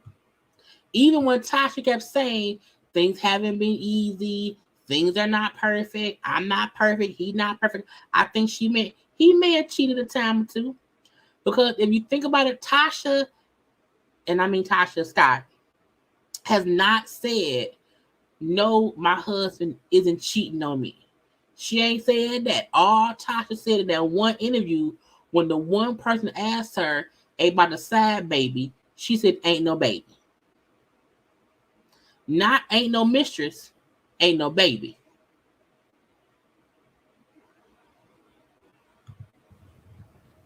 That's what Sharita Hudson. Now, I saw the interview that she was talking about with Latasha at the radio station, and she was like capping for her husband. I said, Latasha, let me tell you something. There's a text message. And matter of fact, I'm just going to put out just this much of the text message just to let you know. I'm going to put it at TashaKLive.com.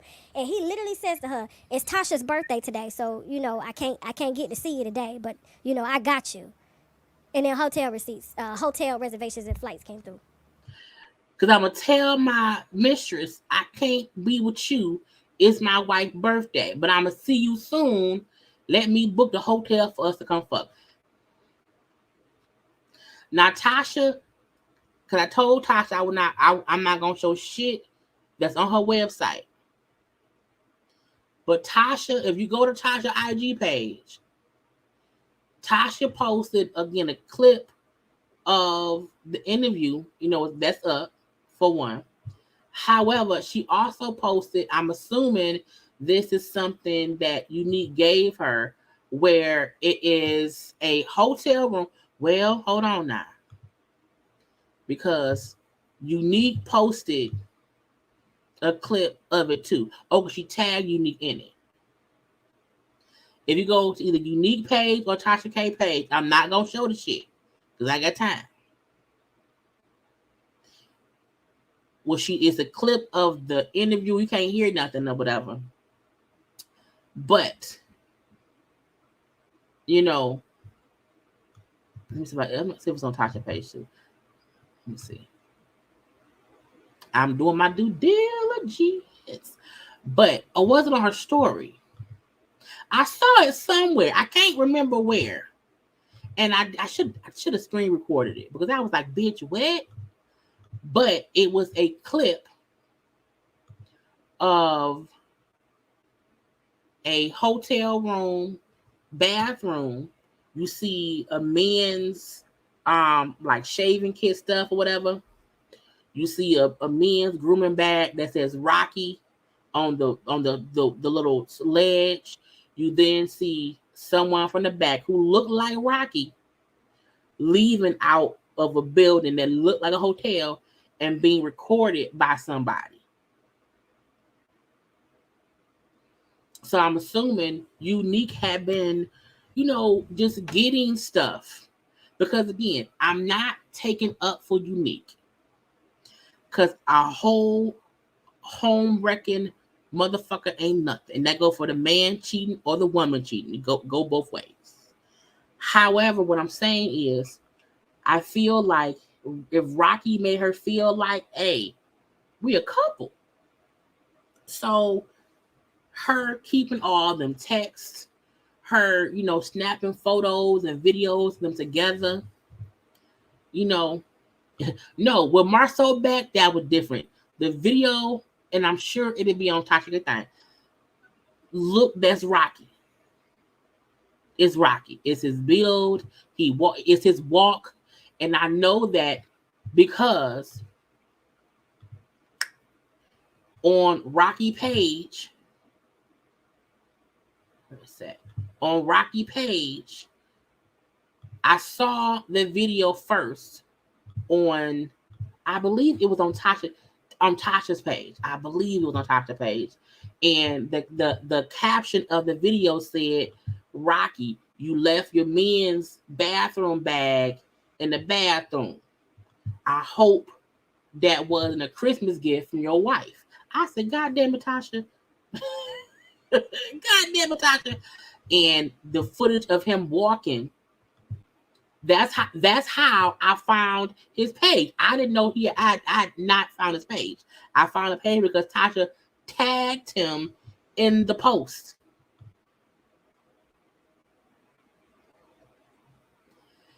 And when I seen this video of him walking, and it's him from the back, the same way it was in the girl video, it was the same specific walk. Look at that man walk.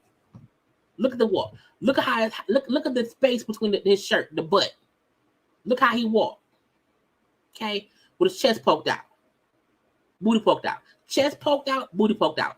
It was the exact same walk from the back, bald head. It was the same thing. I said, "Oh, okay, it's the same person." But because I told Tasha I'm not posting shit that's from your website, because again, she said in her video, anybody who reposts content from my paywall website, we're gonna strike your channel and we ain't taking shit back. I said, I don't play them games. I don't play them games. I don't do that. You hear me? Okay. And so I'm like, I'm not taking no chances on nothing. I would always ask her specifically about any video that's strictly on her YouTube page. And I did not take her whole live. I took a few minutes of it when she talked about one thing. But that's that man walk. And if she reposted, and y'all happen to see it, I want y'all to remember that man walk of him walking around the tour bus that Tasha on, sing that one song, ain't nobody gonna buy. Let's get back to Tasha. He said it's my wife's birthday, so I can't see you today. But tomorrow, I'm coming down to tap that fake ass. That's what he said. Yeah. Not the fake ass. Take the filter off. Rocky. So, of course I went live this morning at, let me tell you, I keep all my little receipts, okay? It don't take me but one time. Told y'all one time, I need all receipts. So, I didn't even know the man's real name was Edward until I saw the flight receipts. I'm thinking he was named Rocky for real. I didn't know his name was Edward. Like, she told me, she got the tattoo, everything. You know what I'm saying? The flight receipts, text messages, and everything. Guess who calls me and what the number say? What did it say? Can you see that? No, they can't see that right there. They can't zoom in. They say Edward Bivens. 7:53 a.m. He was the first person to call me. As soon as he woke up, he didn't even brush his teeth.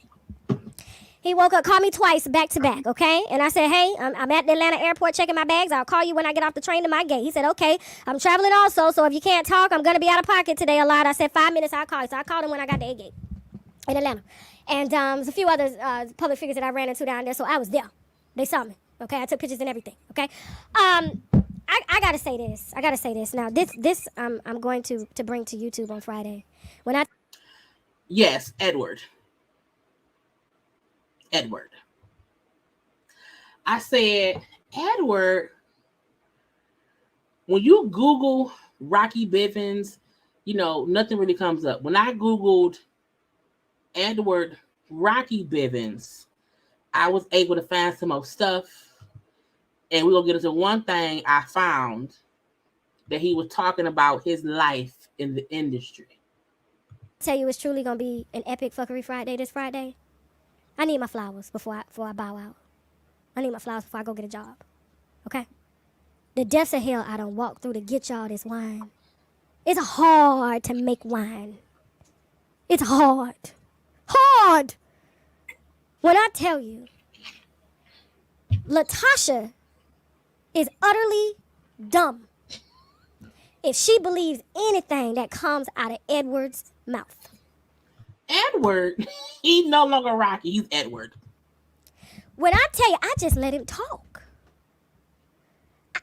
I chimed in a few times. There's even one part. I'm about to brag on myself real quick. I got 3 minutes before we head over to TashaKLive.com and watch this other nigga that done drag me. That don't call. He said my friends told me not to call you. I said you should have listened to him. I said He said what? Why? He said this towards the end of the call. I said because you don't know who you're talking to. Mm-mm. I said listen, everything that you just said, this is how it's like you get killed. But you have to understand, like it wasn't like that. It wasn't like I said what. And Tasha knows. I said, I don't think Tasha knows this. Because if she knew this, you wouldn't be on my phone. You wouldn't be on my phone saying, I can give you anything you want. Just don't put that out. If your wife truly knew what I have or what she has, she knows what you told her. Because y'all been together 30 years. But she don't know because she's taking your word at face value what she knows because she's never asked her. And I said the same thing, vice versa. I said, Unique only know what Rocky told her. Tasha only know what Rocky told her. And seemingly neither one of them have ever had a conversation to compare what Rocky told them both. She's never asked her. Now, to be honest with you, I was giving Rocky the benefit of the doubt because I'm married. You want to believe your husband. But you know what I did when I was on the phone with Rocky? I got triggered. I said, Shaq, you better not even fucking think about it.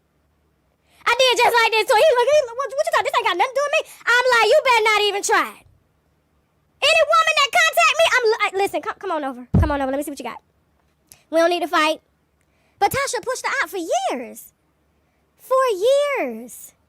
Meaning Tasha may have heard rumblings of Unique or whatever. Unique could have also tried to, make her presence known. And Tasha could have seemingly continually ignored the whole thing. He done been around this lady kids. And y'all got to hear the story about how he can't have kids. Oh, Lord Jesus. When I tell you Friday is going down, it's going to be on YouTube. And then we're going to put the mistress interview on TashaKLive.com. But Rocky, I want y'all to hear. I want Tasha to finally hear.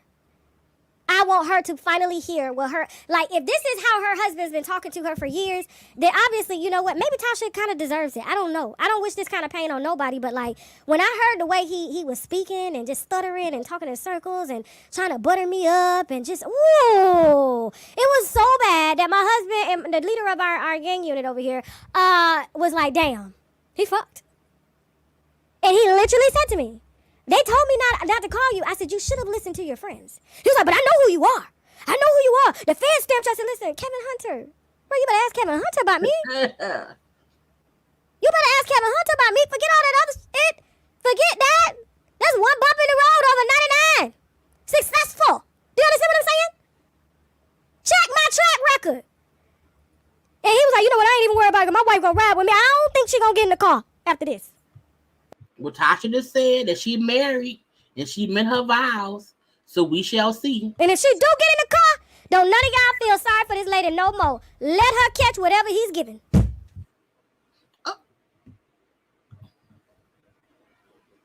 Look, I'm watching Fuckery Friday tomorrow. I'm gonna be on the lady website, not website, because I'm gonna be around there paying all the attentions. Okay, I'm gonna be paying all the attentions because some ain't right. Some ain't right. Now, again, the interview with Unique is gonna be on her. I don't like paying for nobody's website. I don't have time to watch shit on free stuff. Okay, but I may have to go ahead and sign up for Tasha app to see what Unique say and come back and have a conversation with y'all about what she said. I'm not going to play nothing. I'm going to remember what she said and just talk about it. I can't take the content from there. I can't show shit, but I can talk about it.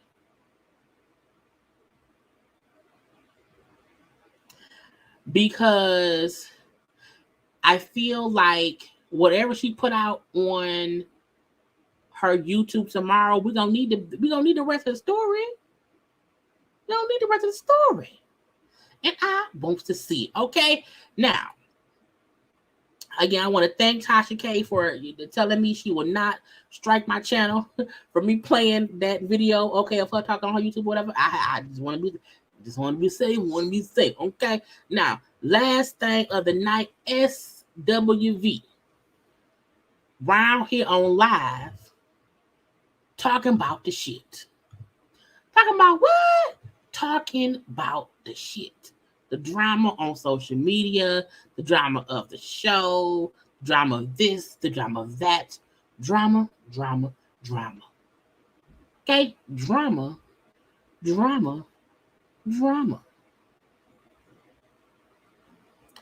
I was on my own live last night, working, talking to y'all, watching about Bishop robbery.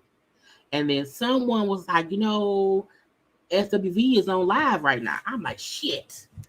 Had to jump on my phone and get to recording.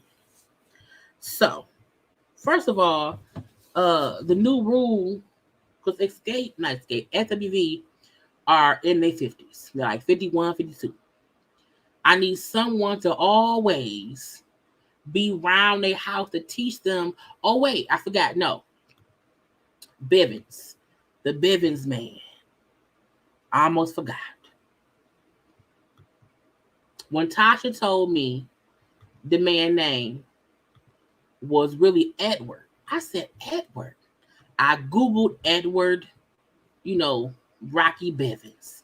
And I found a website, Voyage HCL, that did a story on Rocky Bivens, Tasha's husband.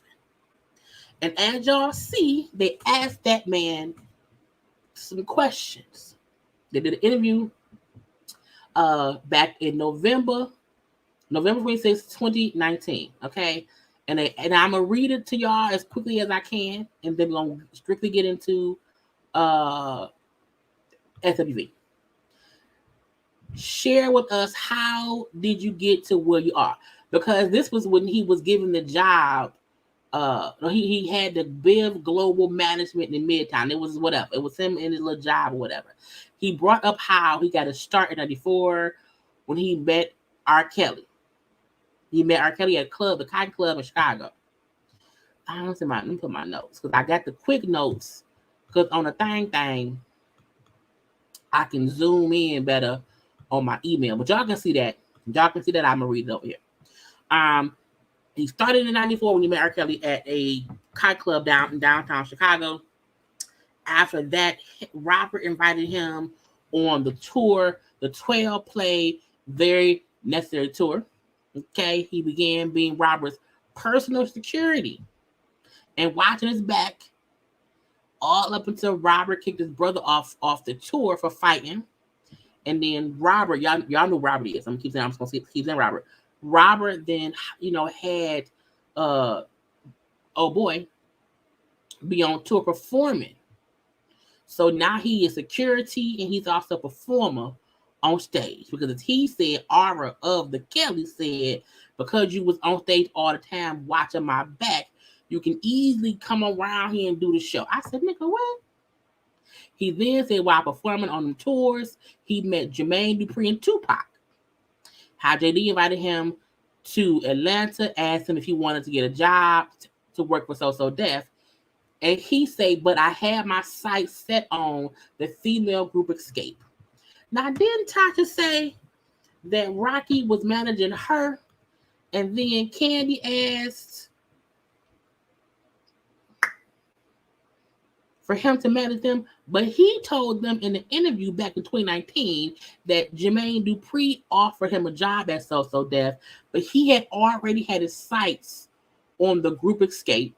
He said, I eventually worked my way in close enough to end up managing Escape. Not that Kandi asked him. Okay. He said, Tupac always insisted I began managing artists because he was impressed by the way I was able to move Aura of the Kelly around.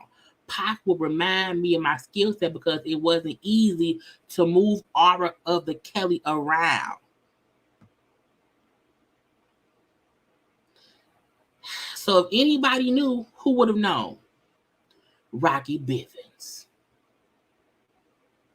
After I was managing Escape, Barry Hankinson told me I would be running a new record label named Rockland. Okay. He said I assembled what I called a dream team for Escape. Got them their attorney. Got them a business manager. So we're already hearing that back in the day, Rocky was the one setting up everything for Escape. This is back in the 90s. He also brought up how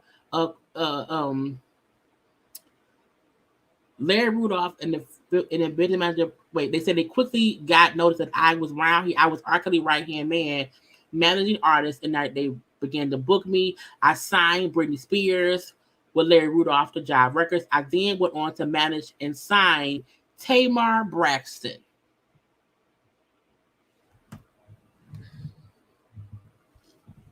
Okay.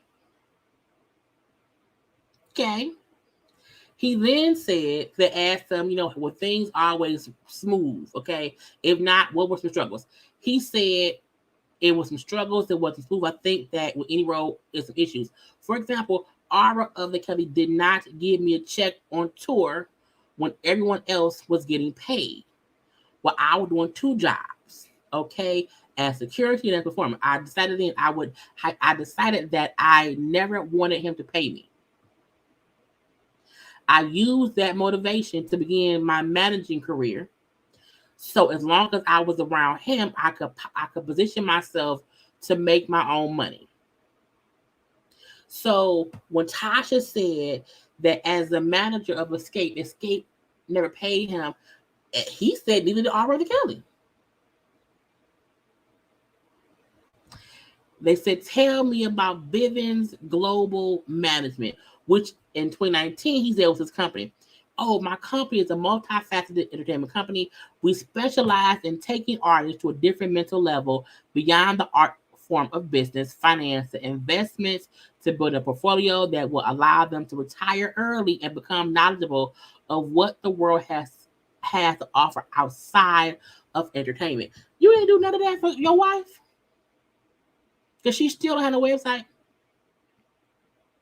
He then said, that's what sets me apart from other managers. I take the artists and turn them into viable brands beyond their craft. But did you do that for your wife? He then said, I'm going to scroll down just in case y'all can see it. Okay. Scroll on down. He said, what we are most proud of as a company is Latasha of Escape, creating and building her made girl empire that don't have no website, into multiple brands that we don't know what it is, okay, that will soon be a household name. She ain't one either. She has already generated over 14 million for one brand and continues to grow. Well, what 14 mil? How?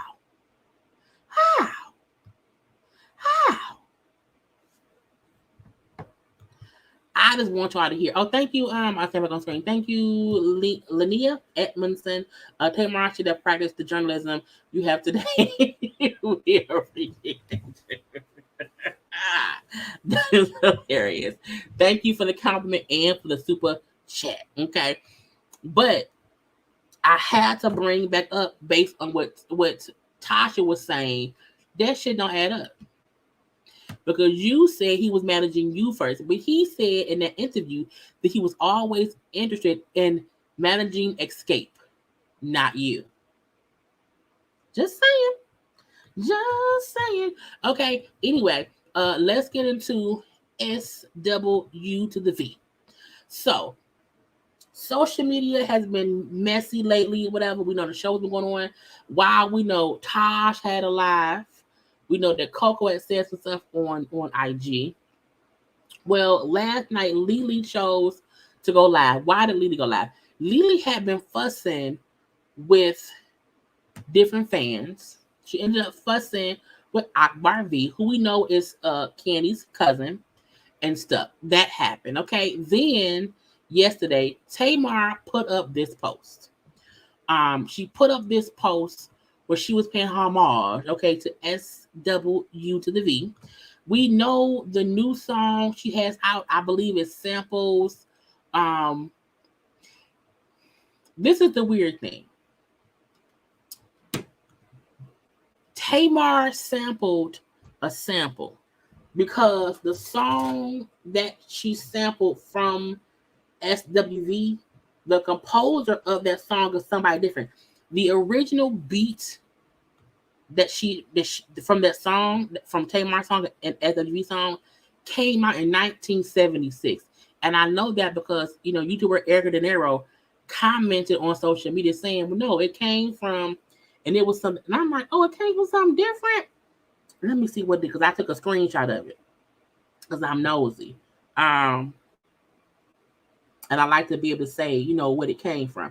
Because, and the reason I'm saying all this is because Tamar was trying to make it seem as if she sampled something specifically from SWV. When in hindsight, the song is called Portrait of Tracy.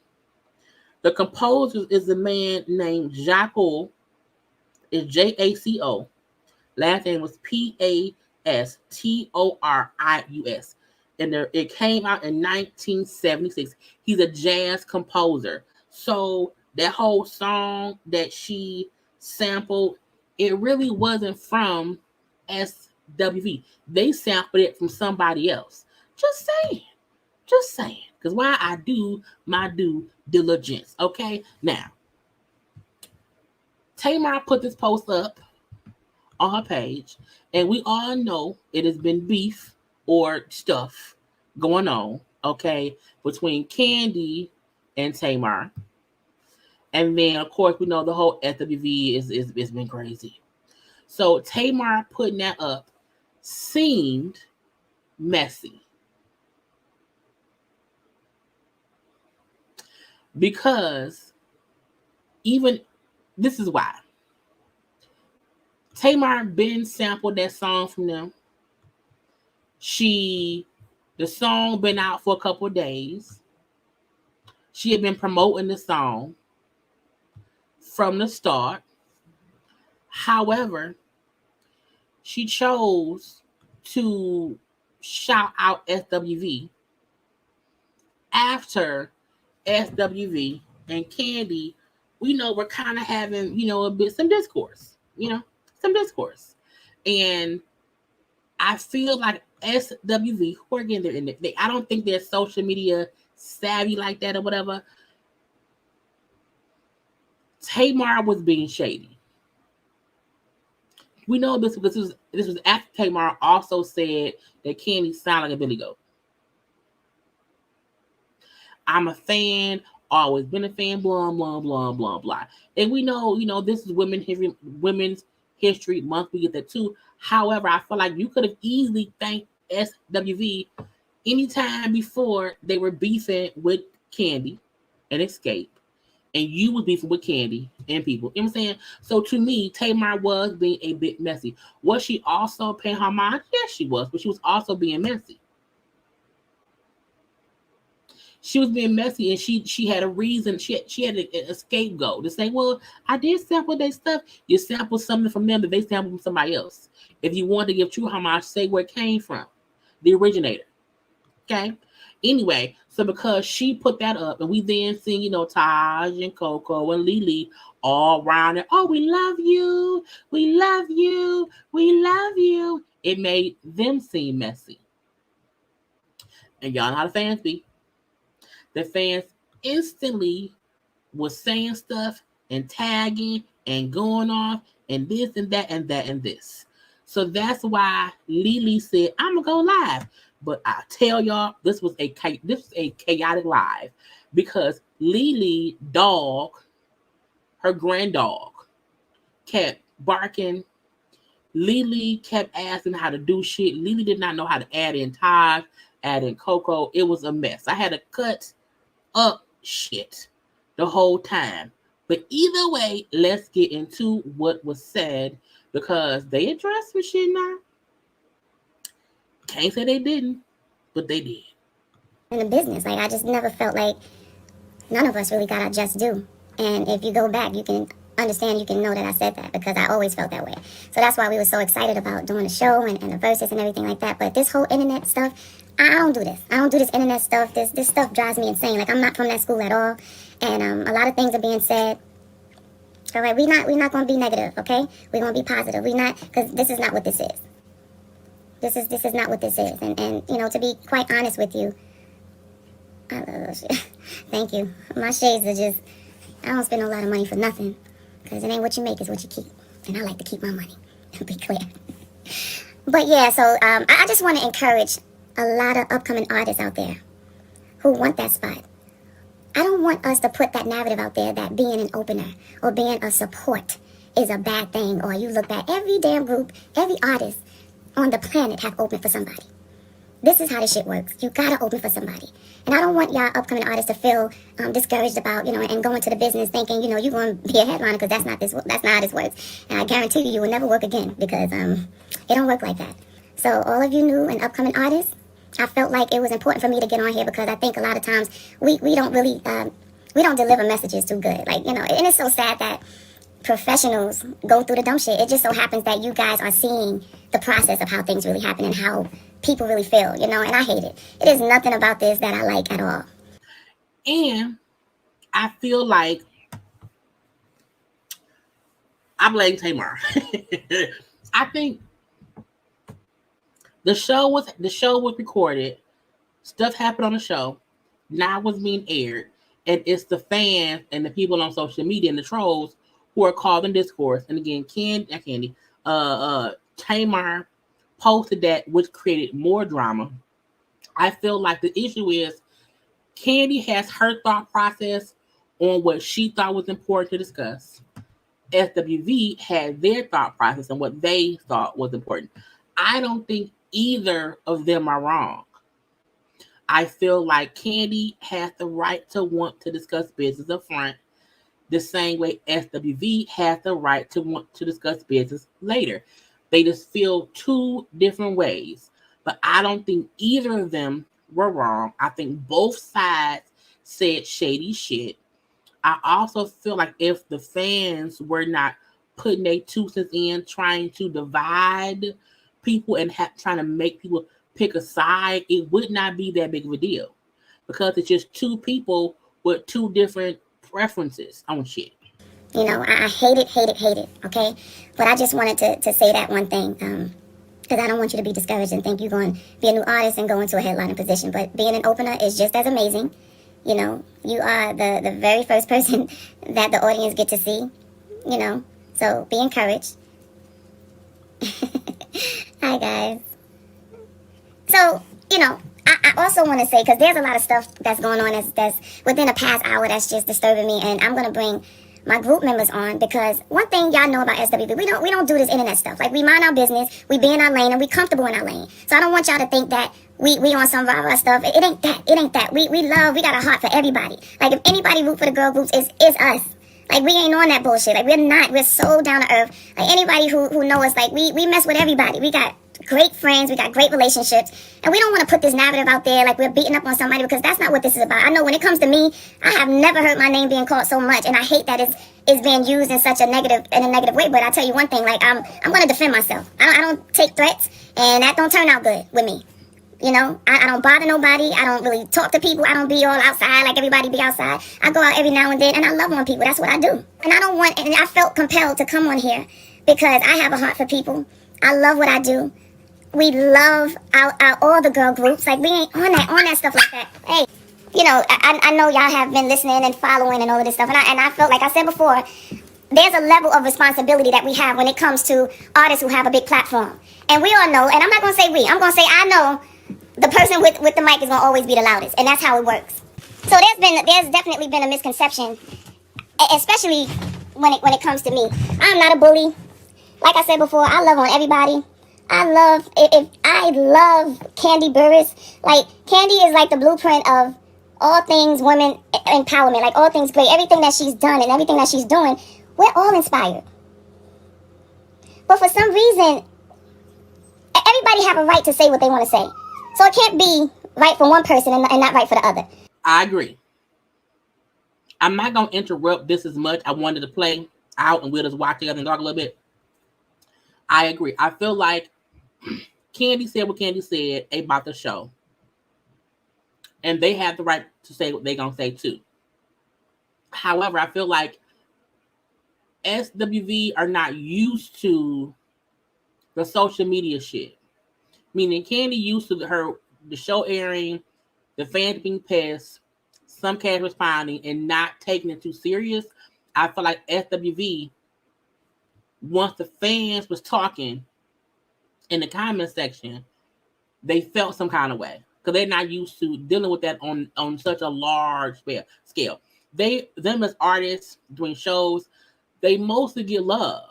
They're not used to the criticisms and the opinions on people based on a show. So I think they don't get, you can't let the internet shit get to you.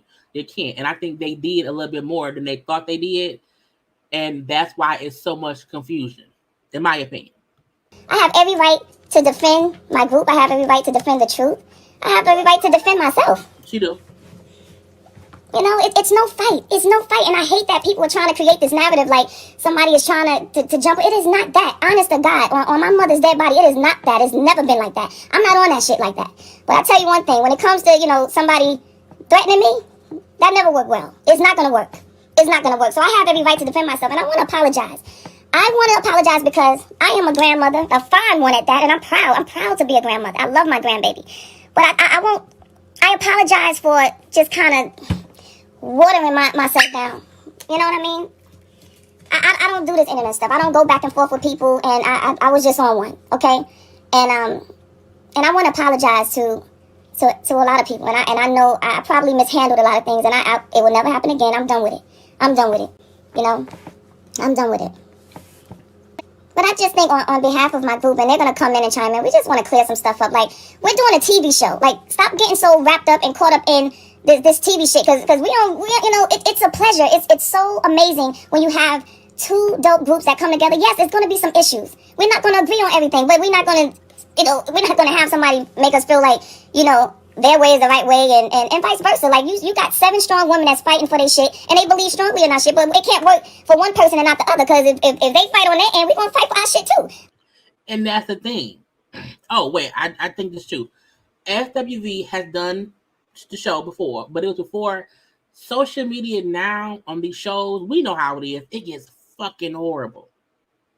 Okay, it gets horrible, and I feel like, again, they're not used to this. And even her saying how, you know, Lily saying, and I love Lily, has always been my favorite member of SWV.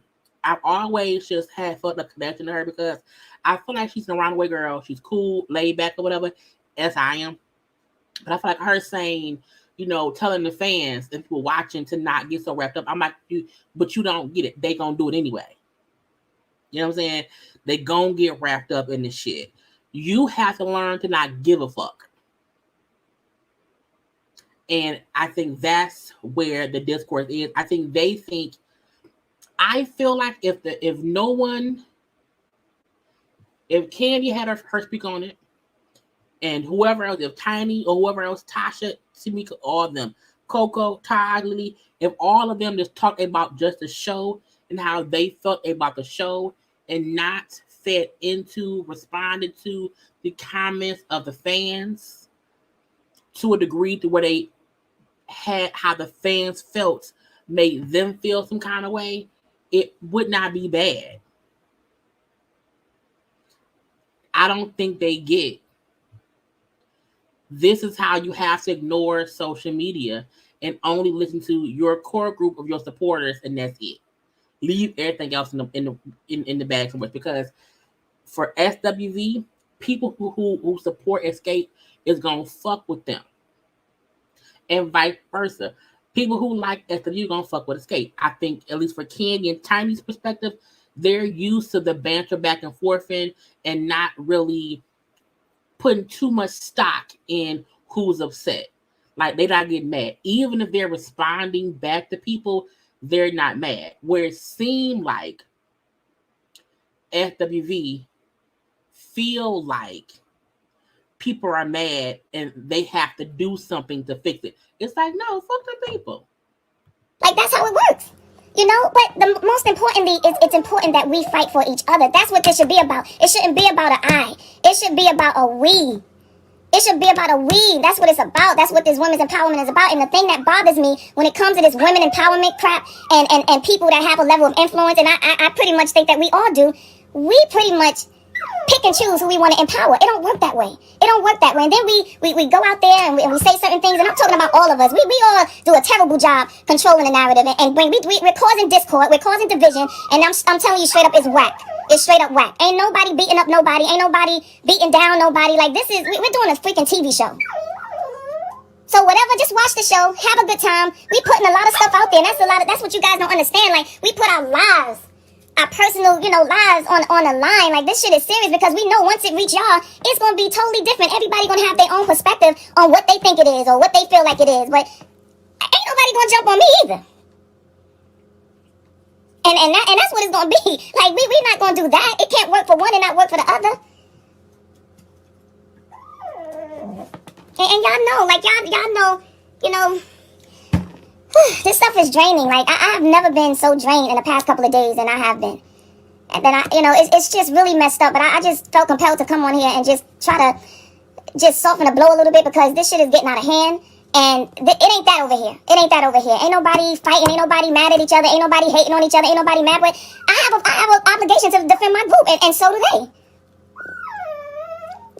Like, ain't nobody, like, we love them. Like, we fuck with them hard. Like, but it's, and y'all be pulling us into stuff that have absolutely nothing to do with us. Like, we ain't, listen, our fight is not everybody's fight. Everybody's fight is not our fight. Just because sometimes it's just a case of bad fucking timing. That's what it is. It's a case of bad timing. And we don't have, most of the time, we don't have nothing to do with nothing. But sometimes you gotta look past what it seems like. And every time it seems like something, it ain't that.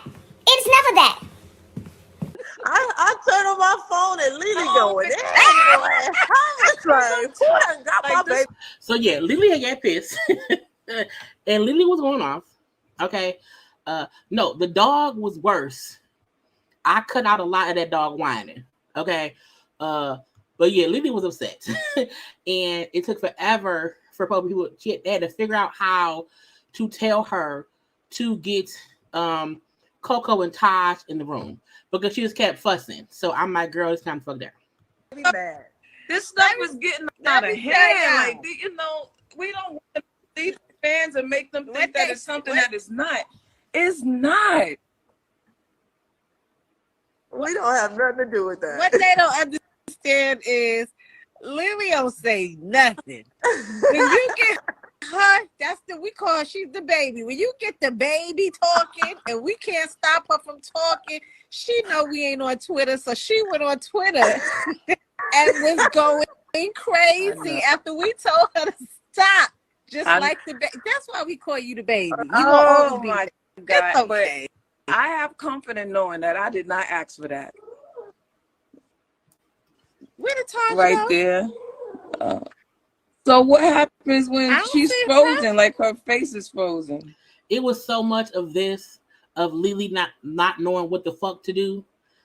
Y'all, it was crazy. But I agree with Brooklyn, how, the ladies are responding to what people are saying on social media rather than what actually happened or what happened or is happening. I feel like they're also listening to not fully with what Kandi and them said entirely, but the few clips of them responding to people asking them shit and vice versa. I think they're responding to things that people are saying in it. Yeah, it's an AARP zone. Absolutely. I wanted to get on here and just clear some stuff up, because I think, a lot of people are being misinformed, and they just kind of getting caught into this social media stuff. And I'm like, okay, we have a responsibility to fix this stuff. They trying to drag us for whatever reason. They think we have nothing to do with it. They think we have this issue like with Kandi or Escape, and it's not that. We don't. And that's the gotcha. They know it's not an issue. Kandi and them know it ain't an issue. However, it's like y'all want to prove the commenters and the folks on social media right and make them feel like things is okay. And I'm like, I don't think it really fucking matter. Because y'all know y'all don't have an issue. We don't. We just did a whole TV show. It's shit we don't agree with, but no. One thing I told you, you cannot tell the internet that they are wrong. They think they know everything. They think they have everything. They have all the receipts and all this. When they know nothing, they know nothing about you personally. They don't know you on an everyday basis. So sometimes you gotta just laugh at them because they are funny. They weren't even there. Like, they don't know what happened. The picture that Tamar posted is They from don't know. 2019.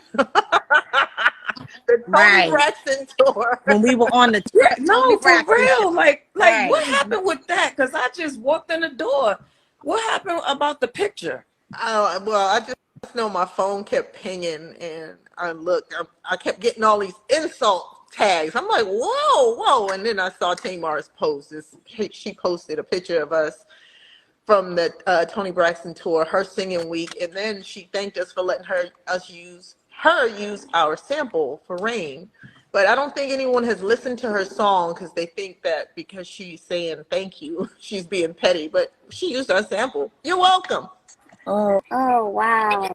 And the crazy thing is, I feel like SWV, who may not really be aware of how Tamar moves or aware of somebody being shady, I think they're really giving Tamar the benefit of the doubt.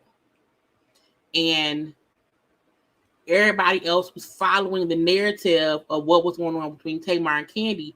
And based on the other stuff that Tamar said that day, again, calling Kandi a Billy Goat, saying Kandi can't sing, how she's the worst singer ever in the world, how Todd got no money. Like, Tamar had been on a Kandi bashing rant that whole day.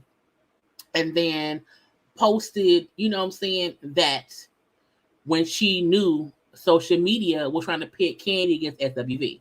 So Tamar, in my opinion, was being petty because she knew she had a reason to post them, but she was still being petty.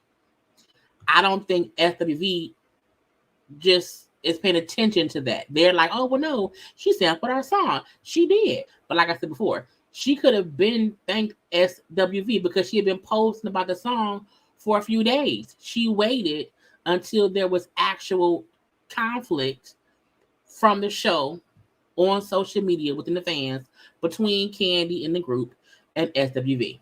I think Tamar was being messy, and they're just not seeing it. And not that the fans should have shaded SWV for Tamar shit. They could have ignored the shit, but they did not. We just say, we love you, sis, or whatever, because we are cool with her outside of whatever's going on. So they don't like that. So who's Marvin? McIntyre. Hey, what's up, Mom? So the internet did not like that. So they felt like because I think I commented Internet on can slobber knob. We had nothing to do with that. I am not taking responsibility for nobody's mess. Keep it to themselves. Don't pull that over here on us. I also feel like if I was SWV, I would also feel like Tamar, they could also say to everybody, Tamar included, don't put us in anybody else's mess because we don't have shit to do with it. But you have to realize the reason y'all were put in it was because Tamar posted y'all. Tamar fully knew social media will react to that. She knew. She's not dumb. She's smart. Tamar is very much so savage and savvy when it comes to social media and posts. She knew. I think she also knew because, that SWV don't really be on social media. They brought up how Lily, know that Taj and Coco don't be on Twitter at all. And she was on Twitter saying shit. So I'm like, it's just, girl, it's old folks on social media. really. We got enough message. It is just unbelievable how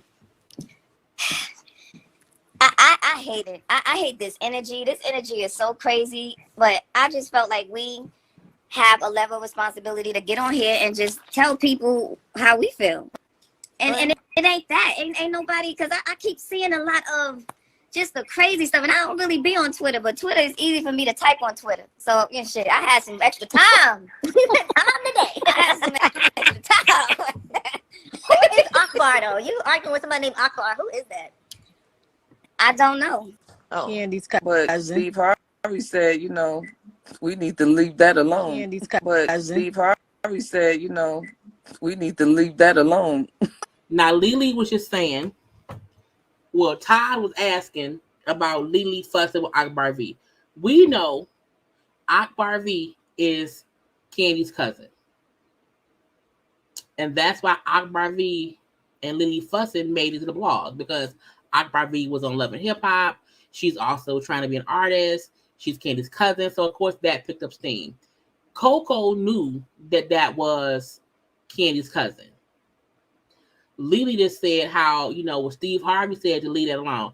I felt like Steve Harvey didn't mean leave Akbar V alone. I think Steve Harvey may have said to her, hey, stop responding on social media with anybody.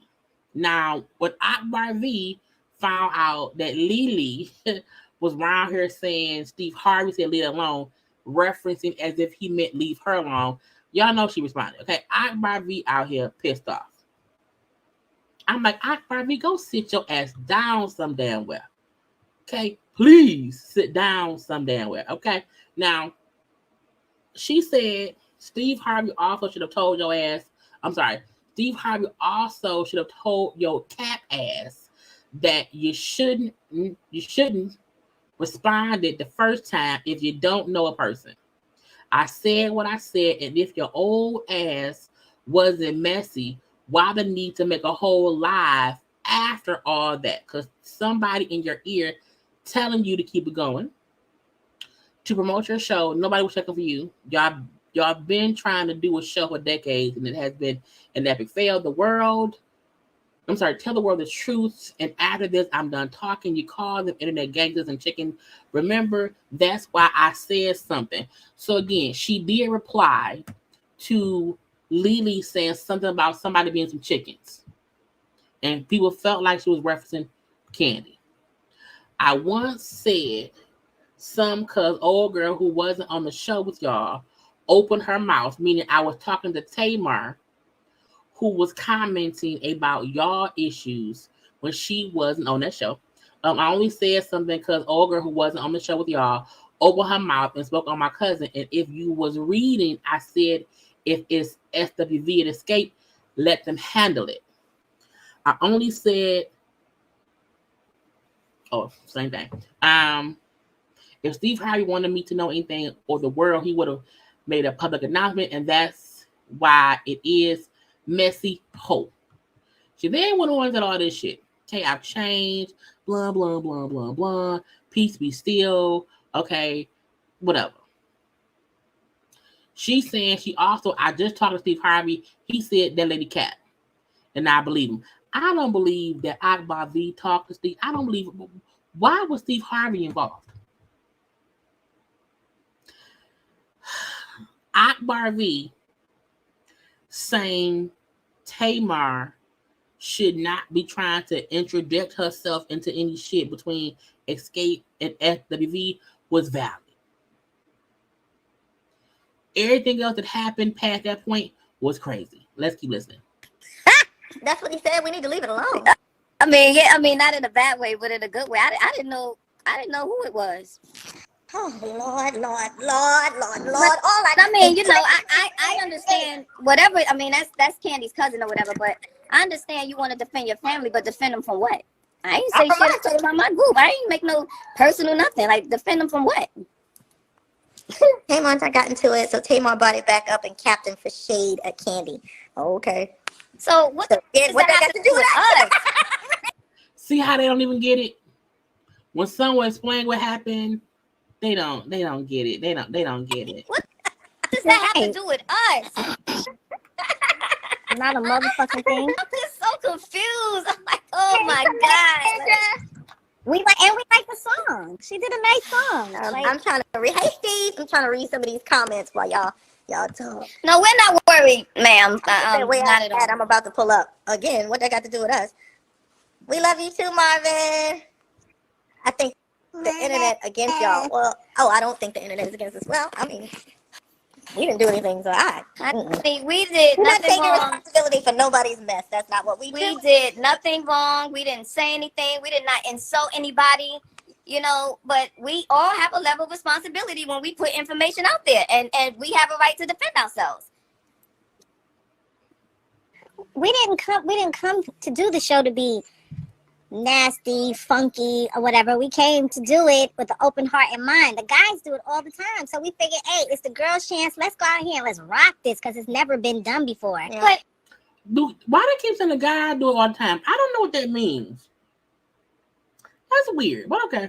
What I don't understand is how did everything end up being about money? Like, we never even had a meeting about no money. We were asked to do a collaborative performance with Escape based off Versus. So we went in there thinking it would be like Versus. When we did Versus, there was no headliner, was it? Unless we're doing an Escape tour, and that was another thing. When people say, you've opened for them before, we did. We opened for Escape on their tour on other shows, but this was different. This was supposed to be a collaborative tour with SWV and Escape. They didn't tell us we would be performing for Escape or with them on their tour. They said a collaborative tour where we're both on stage at the same time. And I feel like that's the issue. Mona Scott Young tossed out an idea based on both groups doing Versus. However, Versus is not the same as doing a TV show and a tour together. I don't get why there's not an understanding based on them also saying there was never a conversation about what it would be. It was only, brought to us about it being collaborative. But the fact that no one ever had a conversation is right. Communication issues. No, there to me, and I'm not saying SWV is wrong. What I'm saying is SWV is proving my point in saying no one ever communicated enough to go into detail about what it would be. And when Kandi asked the question, not everybody mad. Them saying we didn't discuss business, we didn't discuss money. That was Kandi's point. This is something we haven't discussed and we need to. And then they got pissed. That's my point. And I also feel like how they're saying, Mona Scott Young said let's do this because of Versus. Versus is completely different. And the only thing that I feel is the issue is they did not communicate. And when Kandi tried to, in her way, they got pissed based on them thinking, well, it was supposed to be collaborative. That's cool, but you still have to discuss the business. So I don't know how we would be cutting their pay. I don't know how they're giving us a raise up. Yeah. See, that's the problem. And that's another thing. I really don't understand where that came from. Like, all of a sudden, this talk about money is out there. We never asked. We would have did the shit for free because we believe so much in the movement. This movement, don't listen. They're like, bullshit. We ain't doing that for free. Not free. Not for me. This movement meant more to me than any dollar sign because this would have been some real for the culture. Yeah, that for the culture. I said it before. That shit for that. I don't pay my car note. The culture don't pay my mortgage. I ain't doing that. So stupid. My dog is off the chain. Hold on. This dog, God, no more. But I just don't understand how the money thing came into play because we never discussed any money. You never discussed money. Okay. But I think the money thing came into play to kind of, devalue us. They said they make more than us. If we make the money equal, they would be taking a pay cut. And I'm gonna break that down. I feel like when Kandi asked about headlining and billing and all that stuff, the fans were in the comment section talking cash shit. Kandi was then responding and answering the question about money stuff. Kandi's only point was, we get paid different amounts.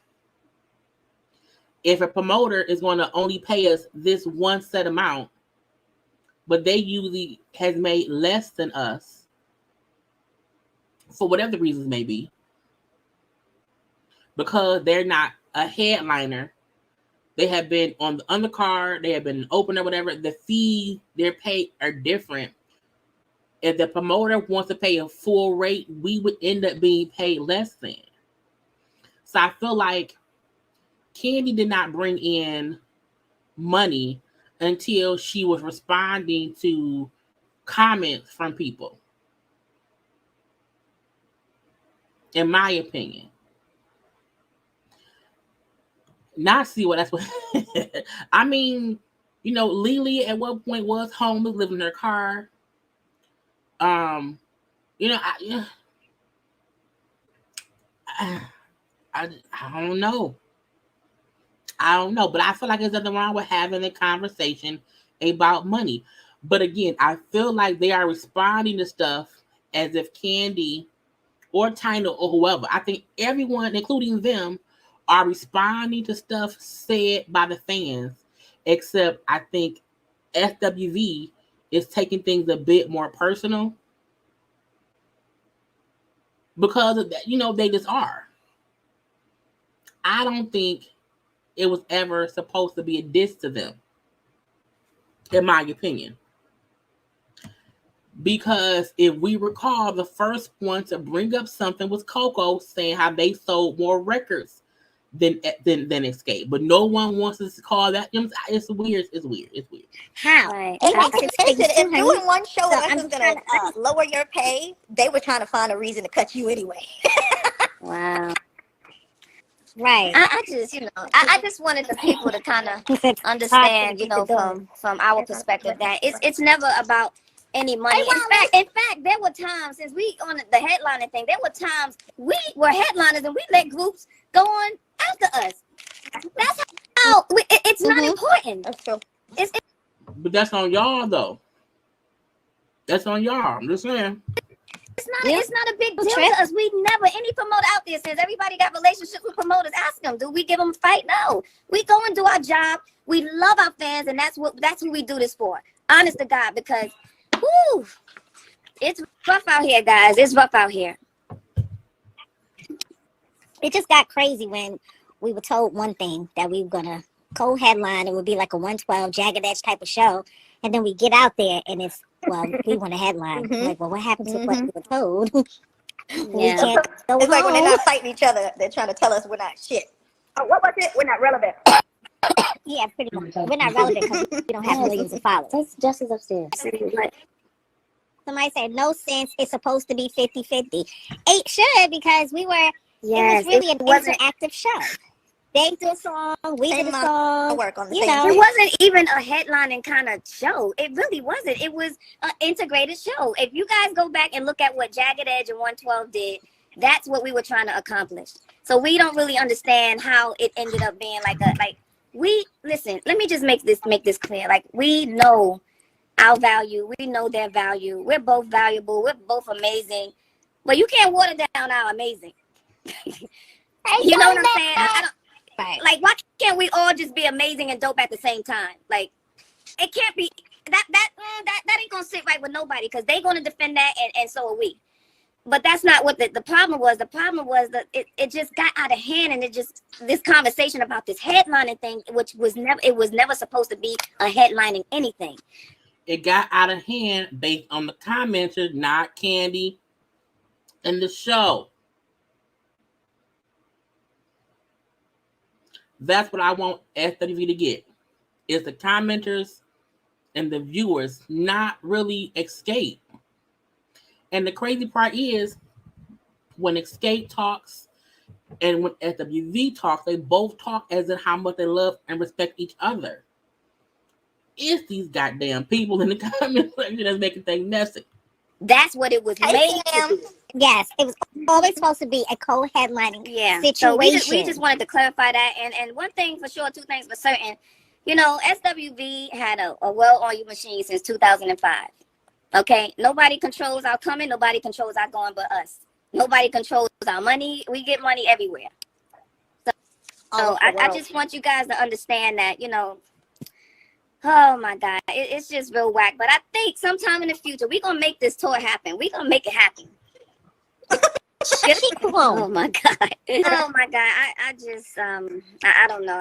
This shit was bothering me all day long. Like, I just got sick and tired of it. Just the whole conversation about the headline. Everybody just kind of feeding to it. But we understand you guys don't know how to end can y'all answer the question? What check while y'all in here? What's the question? I'm trying to catch it. It's moving so fast. There's so many people. Nobody wants just the three of them. Everybody we got 1 billion streams. So y'all have to bash the fans doing the work for y'all. We're not bashing no fans. Somebody said, don't let it bother you. You know, it's not bothering us to the point where we're really bothered. But I think as performers and artists and people in entertainment, we have a level of responsibility to give y'all at least the truth and our point of view. And sometimes on the internet, it's like when somebody says something, it's the law, right? You know, right. so and it's just one side, and that's the law. Yeah, and it's like so many different sides, and this shit work a lot of different ways, you know. Will there be a reunion for the show? I don't know. Probably not. Somebody said, "Would you talk to Tamar to let her know to keep you out of her beef with Kandi?" Her post today was with you was cute, but I don't understand how she pulled us in that. Like, she literally have a song a new single that sampled us, and that was done before all of this. So I don't really know. And it came out before her and I guess all the stuff with us. So yeah, I think Escape value is the same without Tasha. But I tell you what, you think. Now I'm gonna be honest about this. Like, I'm not even going to sit here and lie. They never said they didn't want Tasha to be a part of it. They want Tasha to be a part of it, and always at least the scenes that I've done, they wanted Tasha to be a part of it. So I never heard them say that they did not want Tasha to be a part of it, because I mean I know everybody understand, everybody's important. You know what I mean? So I really have hope that they will all mend whatever it is that's going on, and with the right direction, you know, and the right guidance. Sometimes you be around foolish, stupid people. Like, we don't do a good job being around great people. Sometimes we be around people that kind of just keep poking. They don't see resolve. You know, they just like this messy shit like y'all see on the internet. Okay. Yeah. Oh, why was Kandi telling your personal business on her YouTube channel? She don't know our business. Because y'all listen and believe everything she said. No, she don't know our business. And that's the gotcha. Kandi wasn't even telling their business. She wasn't telling their business. She didn't. She said she don't want to get paid. She just know there's a difference in pay.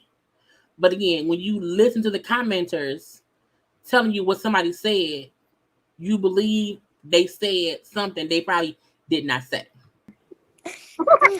And we would never do that. We would never, even if we know something. Never we would never accomplishments. We never ever. And we know a lot. But my thing is, we just saw everybody in LA. If there was a problem, we could have handled whatever it was right then and there. So why? And that's the gotcha. I don't think Kandi has a problem. Kandi said in her speak on it, I don't have a problem with them at all. They said they don't have a problem with Kandi.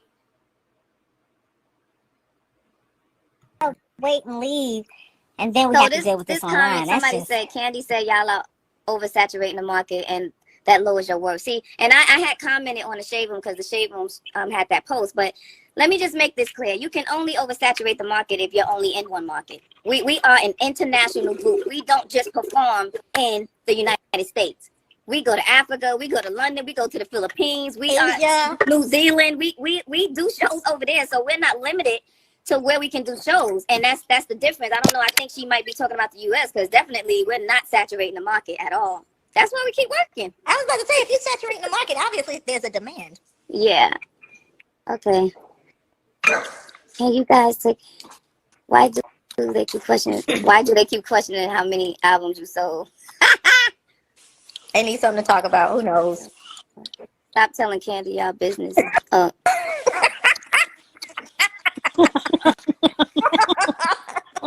Okay, somebody asked us what would be our dream tour lineup. Who we want to tour You with? know, I always wanted to do the girl group tour. I would You love to did. get all the girl groups together, but there's so many stinking freaking egos. Oh, see, You know, I Vogue. have to give a shout out to In Vogue, because let me tell y'all something about them. Like we always call them our big sisters in the industry. When I tell you, they always mother us. Immaculate. They are just like the sweetest people ever. Like, and shout out to all the girl groups, like, and shout out to Total, man. I wish they would just they would come out, man, because I think if we can do a girl group, I think it would be super dope. It would be Escape, SWV, Brownstone, and who else? Vogue, Jay. And oh my God, man, that would be like the roundabout pop, hip hop, R&B, everything would be there. If you could get some egos off the table and just let the girls be there, Lord, that is powerful. It is women's empowerment at its best. Okay, somebody said I'm going to Escape concert in Detroit where they're opening for Tyrese to throw tomatoes. Don't do that. No, we don't. We're not doing that. We don't do that. We support them. Coco messy as fuck. You know how she laugh? Coco messy. We think they're super dope. Like, we're not doing that. We don't do that. We don't support that. That's just, this is not what this is about. And the other thing, like, this is so crazy. Like, I just don't want everybody to be so divisive. Like, it's just so much, it's causing so much discord. Yeah. Like, y'all don't have to choose whether y'all want to like SWV or say, well, any other group for that matter. Like, we're all going to do our thing. Y'all can love all of us.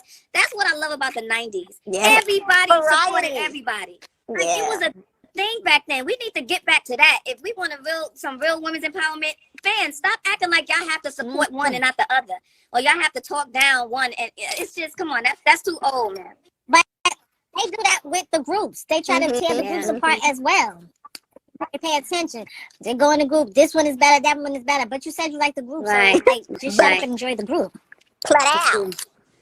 Okay. Oh, have y'all talked to any of the members since this mess? Nope.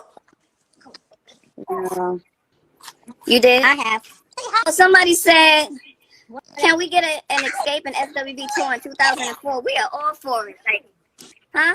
No, we're not in 2024. You still trying to go to tour with them? I'm hanging up. I am hanging. They gonna talk. I am hanging up. I told y'all this was a goddamn messy, chaotic, and loud. You see, they can't. The dolls coming in. Lily's in 2004. Me in 2024 for a tour is messy. Oh my God! I still think it'll be pretty dope. Like I do. If it's done right, like, oh my God, just can you imagine if it was done right? It would be sick. Oh my God! If it was done right, it would have been incredible. Wow! What can the boys do it and we can't? Stop saying that. Because they fight, but they still do what they got to do. Did you see the video of Akbar get beat up? No. I still want to know who the hell is Akbar? Child, she's a rapper. Actually, she's dope. She's pretty. I heard her stuff. She's pretty dope. I never heard. I ain't gonna hate. Like she's pretty dope, man. I heard of her. You know, I miss everything. Yeah. I also feel like Akbar did not know that Lily gave her props and how dope she was as a rapper. Why? Because I'm sure Akbar didn't watch the whole live. You can't watch clips. That's why I play the whole damn thing. Okay, we got about less than 10 minutes left, y'all. Less than 10 minutes left. But you know, she's my kid's age. But she called me Hunty. Your knees, hey boo. Yeah. Now, some kind of way, Larry Reid. Well, it was a lot of people watching this. I'm not gonna say this him. So I'm not surprised. But Larry Reid, came up. AT Alien was trying to get up there, but she did not. But Larry Reid got his ass up there and asked a couple of questions because the live was very chaotic. They each was talking at the same time at some points, reading random questions or whatever. They did need a moderator to just ask them shit, or maybe have a moderator who was reading the questions that they can answer, because it was crazy. So when Larry came in, he at least asked, I think like 2 questions. This is my question. With the whole co-headline and the headline thing, why wasn't the money discussed up front? Like when you're about to go to the studio and you're writing a song together, do split sheets, and you're about to do a whole show, a reality show. So I'm wondering, why didn't you guys have the conversation about money before it popped up on you in that moment on the show? It wasn't about money. Yeah, and one of the reasons is that when, like literally, that question came up before we could even walk through the door. So we got a call to do a show with Mona Scott. She had this vision because when Escape, after they did their arguing, Kandi and Tamika and all that, and they decided to come back together, Mona did a just kicking it with them, and they talked about them getting back together and them doing their whole tour, and then they go out on the road with these great acts, and they did a great job. That's what she was trying to recreate. So she called us and said, I want to do a tour based on verses. We were like, fine, we'll get there. Everything we were told was collaborative and co-headlining. So in our minds, we'll get to the business. We're going by, it's all everything together. We're going to be on stage at the same time doing the same work. So we were like, okay, we know how to handle business. We have an incorporation. We do what we do. But that never came up because we never even got to that point before they decided they had to be ahead of us. Okay. So do you guys feel as though that they feel because Kandi and Tiny actually have millions of viewers online and through their reality show, that they are somewhat superior to you? What are the reasons you think that they even coming up thinking that you get more money and not co-sign? Absolutely, yeah. They told you that off all over camera? the internet as well. And then I don't think this is the thing.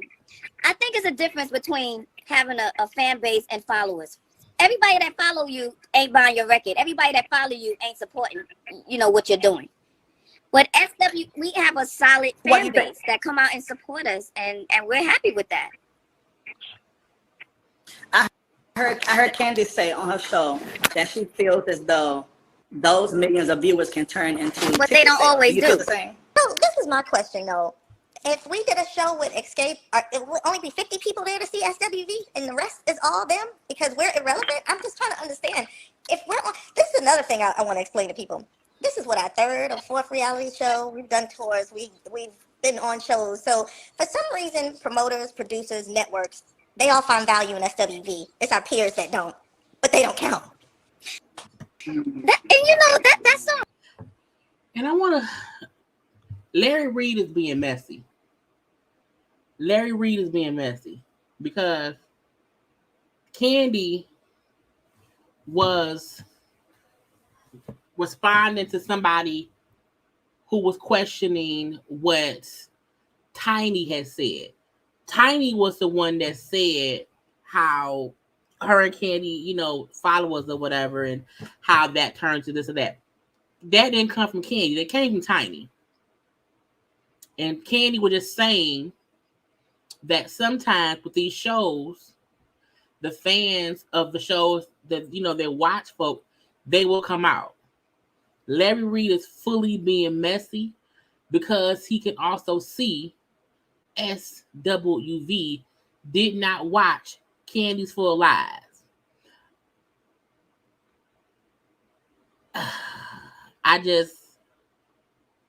Oh Lord.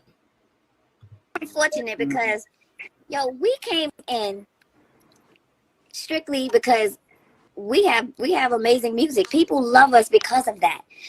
I also want to say I'm sure that Larry Reid didn't watch Kandi's Full Live.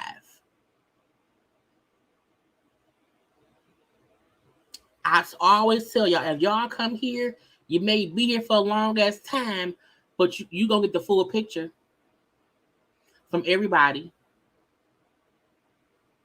That's why you see Weekend in These. That's why you hear people doing like the TikTok challenges and all of that stuff. We don't have, it is so fucked up that we don't have the support, the industry support that a lot of people do. Because every time we say something, we got a whole fucking bunch of industry people that always got to feel like they got to chime in and support this person. Like we don't get that support.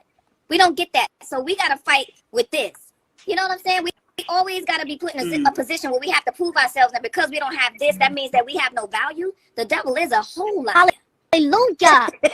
He's a bum. Okay. 2 more questions. Do you feel like it was production or anybody on staff that may have pushed them to bring up the question about co-headline? I was about to say, I wouldn't be surprised. Kandi said on Speak on It. Production kept saying to her, y'all have to have the conversation about the billing. You have to have the conversation about the billing. We already know that because the conversation needed to be had. Again, I'm just saying. We can't say. We don't know how that happened, but I know that was the initial objective, was for us to co-headline. Yeah, we've opened for Escape before. Okay, we don't mind being the act before. We don't mind that at all. Like I said, it was. That's the crazy part. They don't mind not headlining. We've heard them this whole, and I'm not knocking SWV. All I'm saying is they keep saying how they don't mind not headlining. But the whole stuff on the episode was about who was headlining and who was not. That's the weird part. A little off-putting because when we came into the situation, we were told co-headline, tour, you Escape on stage, collaborating songs, which was a great idea. So that's what we were down for. We didn't know we were going to be opening for Escape. So how are we opening if we're both on the stage at the same time? Mm-hmm. I'm going to ask Coco a question, and I'm going to leave Let me just say this also. If we didn't care about headlining, we didn't want to headline. Our stance was co-headline. So no, we're not trying to be ahead of them. We're just equal on equal. Because again, we're nobody's sidekick. We have earned our place in music history. So you guys came to the table wanting the co-option, and then they pulled. Okay, I got it. Okay, now the situation with Tasha and her sister Tamika. If SWV can decide, Escape can decide to work and do the tour and do something. Coco, will you be willing to sing Tasha's part on their hit songs, being that you both sopranos? You was doing so good, man. You going to hell. It can work.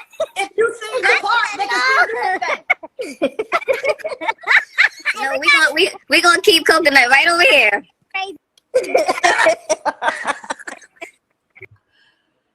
Absolutely. They were pitched an idea, not an exact plan.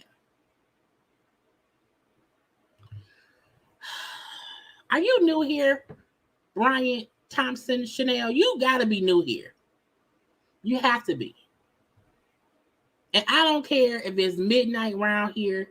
You must be new here. I'm not missing anything, ma'am or sir. Because Brian's probably a man there. I'm not missing anything. So state your opinion. Have your opinion. I ain't missing shit. Be blessed. Don't get blocked. Just saying. Okay? Don't do it. Don't do it. Okay? I thought Kandi said for one show they could co-headline, but not the tour. And that's the part people are ignoring. That Kandi kept saying, I'm talking about a tour. Because if you go and do one show and you don't have an agreement about who's going to headline, and we then have a tour, and a person will then say, well, because of what y'all did at that one show, we want to have that same thing going forward. She wants to have a clear understanding from the beginning that if a tour happens, what they're looking to have, and for them to have that conversation. That's the bad part that people seem to not be paying attention to, because some folk love this, call discourse. AJ, we don't know why they like to call discourse, but they do. That's the crazy part. Bye. All right, good to see y'all. See you later. I'm AT-alien. I am AT-alien. Oh, I was so happy the day that she ain't come up, because Michelle Brown is messy. Period. shit. Click. I clicked it. Yo, this thing. You know why this is not working? Why? Because this is not of God. Oh, we told This here internet is of the devil. It's the devil's workshop. we told you not to get on. And that's where we're going to end it. Because the rest of it was them trying to figure shit out. It wasn't much of nothing or whatever. But we had a good time. Okay, a good time had by all. Look, y'all know how I do. I took my lipstick off and everything.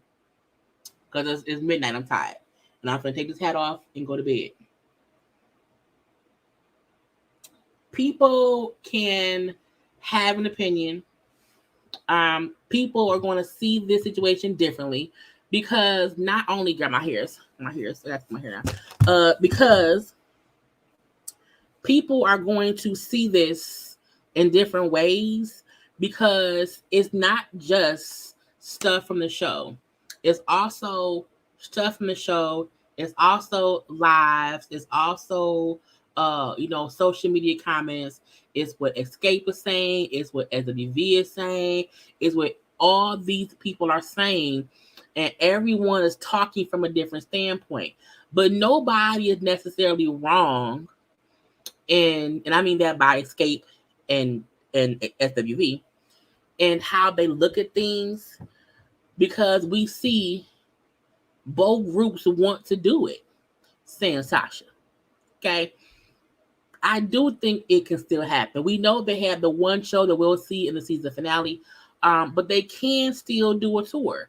They can also do a season 2, saying Tasha. It can happen. SWV, in my opinion, just needs to understand that the fans are going to be messy. Let their ass be messy. Let them be. Because if not, you're going to consistently, after each episode, fuss.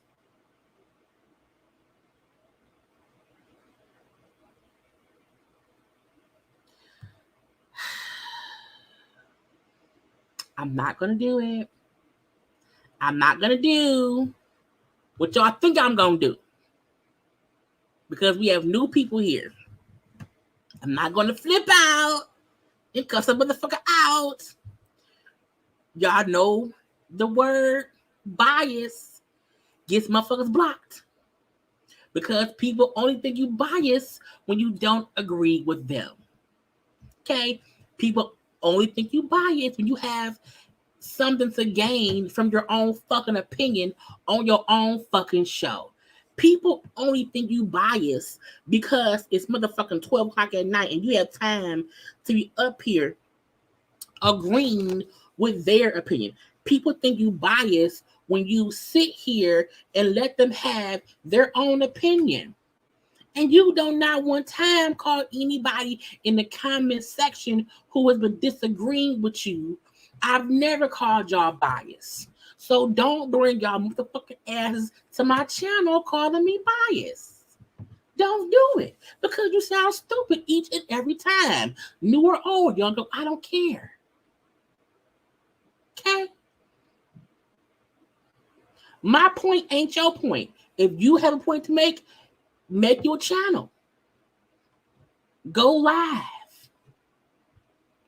Get 494 people to watch you as you give your opinion and y'all have a conversation about people who you don't know personally. Now, y'all know my rule. Everyone is welcome here to give their opinion in the comment section as they see fit. We just all respect each other. I don't call anybody here biased who does not agree with me or who does not see things my way. You wonder why you don't? Because we different people. Don't come around here fucking with me. Okay? I am a very nice person. Don't call me biased. Okay? Don't do that. The fuck? It aggravates me that people think because your point differs, you're biased. Oh, because you're only seeing one person point. Have I not pointed stuff out for Escape and SWV? How they both see things from two different points. Is that was it? My whole point. I've been on here for 3 hours and 3 minutes. 3 hours and 3 minutes. And you gonna try and tell me I'm biased. Because I only see one person's point. Not two people's points. I see one person's point. That's it. And so I'm biased. Because I said both legendary groups have an opinion and are being separated by the fucking fans. That's what I said. Now, Bryant Thompson's channel, who was a new YouTuber, y'all go over to Bryant's channel and subscribe. Okay? Go over there and subscribe and watch their videos. Support them over there. And if they say something that don't fit into your narrative, I want you to go into the comment section and tell them they biased. After they sat up here for 3 hours and 4 minutes, okay, and entertained up to 700 people after working a fucking full 8-hour shift after being live yesterday for 3 fucking hours. Okay? I have not one time said anything about anyone's opinion in this thing. Bias will be blocking you right now and telling everybody, believe me, agree with me. Don't do that. You can have your own opinion, but bias is one thing I would never be. Oh, I know. I went to your channel, my love. That's why I said go over there and support. You want to know why? Because I'm not a biased person. A biased person would have said, hey, don't go over here and support. That's the kind of person I am. I'm not biased. I'm not a bitch. I'm not mean. I'm not rude. I don't come to anybody's place of business. This corner, Jaylee's Corner, is my place of business. And tell folk that they're biased. Again, you could have easily had your own opinion on everything that was being said. But once you tell me how I am and how I handle my shit, that's offensive to me. You want to know why? Because I'm not biased. I'm supportive. I'm a supportive motherfucker around here. And even after someone came around here and told me who I was, how I am based on my opinion and what I did not do, I told my subscribers, the ones watching now and the ones who will re-watch later, to go support you. So before you come to anyone's channel trying to tell them who they are and being, whatever the conversation is, just give your opinion on how you think things are. But please don't tell me how I am, because guess what? You don't know me. But be blessed. I won't even block you because I don't feel like it. But just know, leave it be. Leave it be. You must be new too. Blah, blah. Because if you don't know, this is a nice cuss out. This isn't even a mean cuss out. This is me letting people know, hey, chill the fuck out. This is my space. This is my channel. This is my home.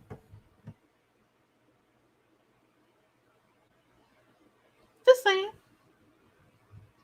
People, don't again have your opinion. Have your opinion, but you should never go to someone's channel and tell them they're biased because you don't agree with their point of view. Well, then that's not me being serious. If you've been following me for a long time, have you never seen me? I didn't even block the person. I didn't even block them. This is nothing. I've cussed people out. I've cussed people out. I ain't even do that. Yeah, I ain't cussed nobody out since January. I don't do it often. The one trigger for me is someone telling me I'm biased, because that's like saying I'm a liar. I'm like not being truthful. I'm not loyal. I'm around here just put this foot. No, that ain't who I am. It isn't. So don't come and do that. Period. Okay? Period. So for anybody rewatching this, y'all know me. Don't call me biased. If you do, if I catch you doing it more than once, if I catch you doing it consecutively,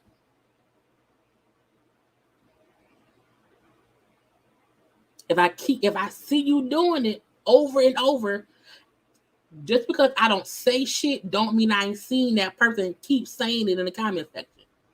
Don't play with me.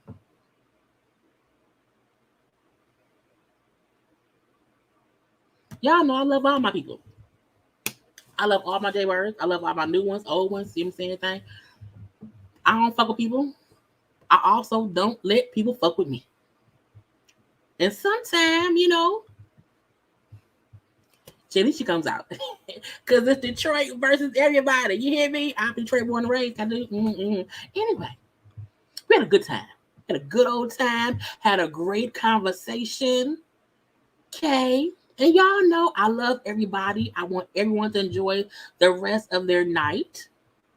Okay. Enjoy it. And I hope don't nobody else go live and I can take tomorrow off once I get home from work. Okay. But if you have not already, make sure to subscribe to my channel. I promise I won't cut y'all out if I do. But please subscribe to my channel to become a whole JayBird, and okay, y'all need to follow me on social media at JayLeesCorner, on IG, on Twitter, and also on the TikTok. Okay, y'all know to like the video. Okay, comment in the comment section for those watching the replay. Share the video and stuff. Again, unless somebody else go live or something else happens tomorrow before I get off work, I will not be on. I don't think I'll be on live tomorrow. I think I'm take a day off. I've been on every day for a while. But I gotta go to bed. I love you all. Please be safe. I love you all. Gotta go. Bye.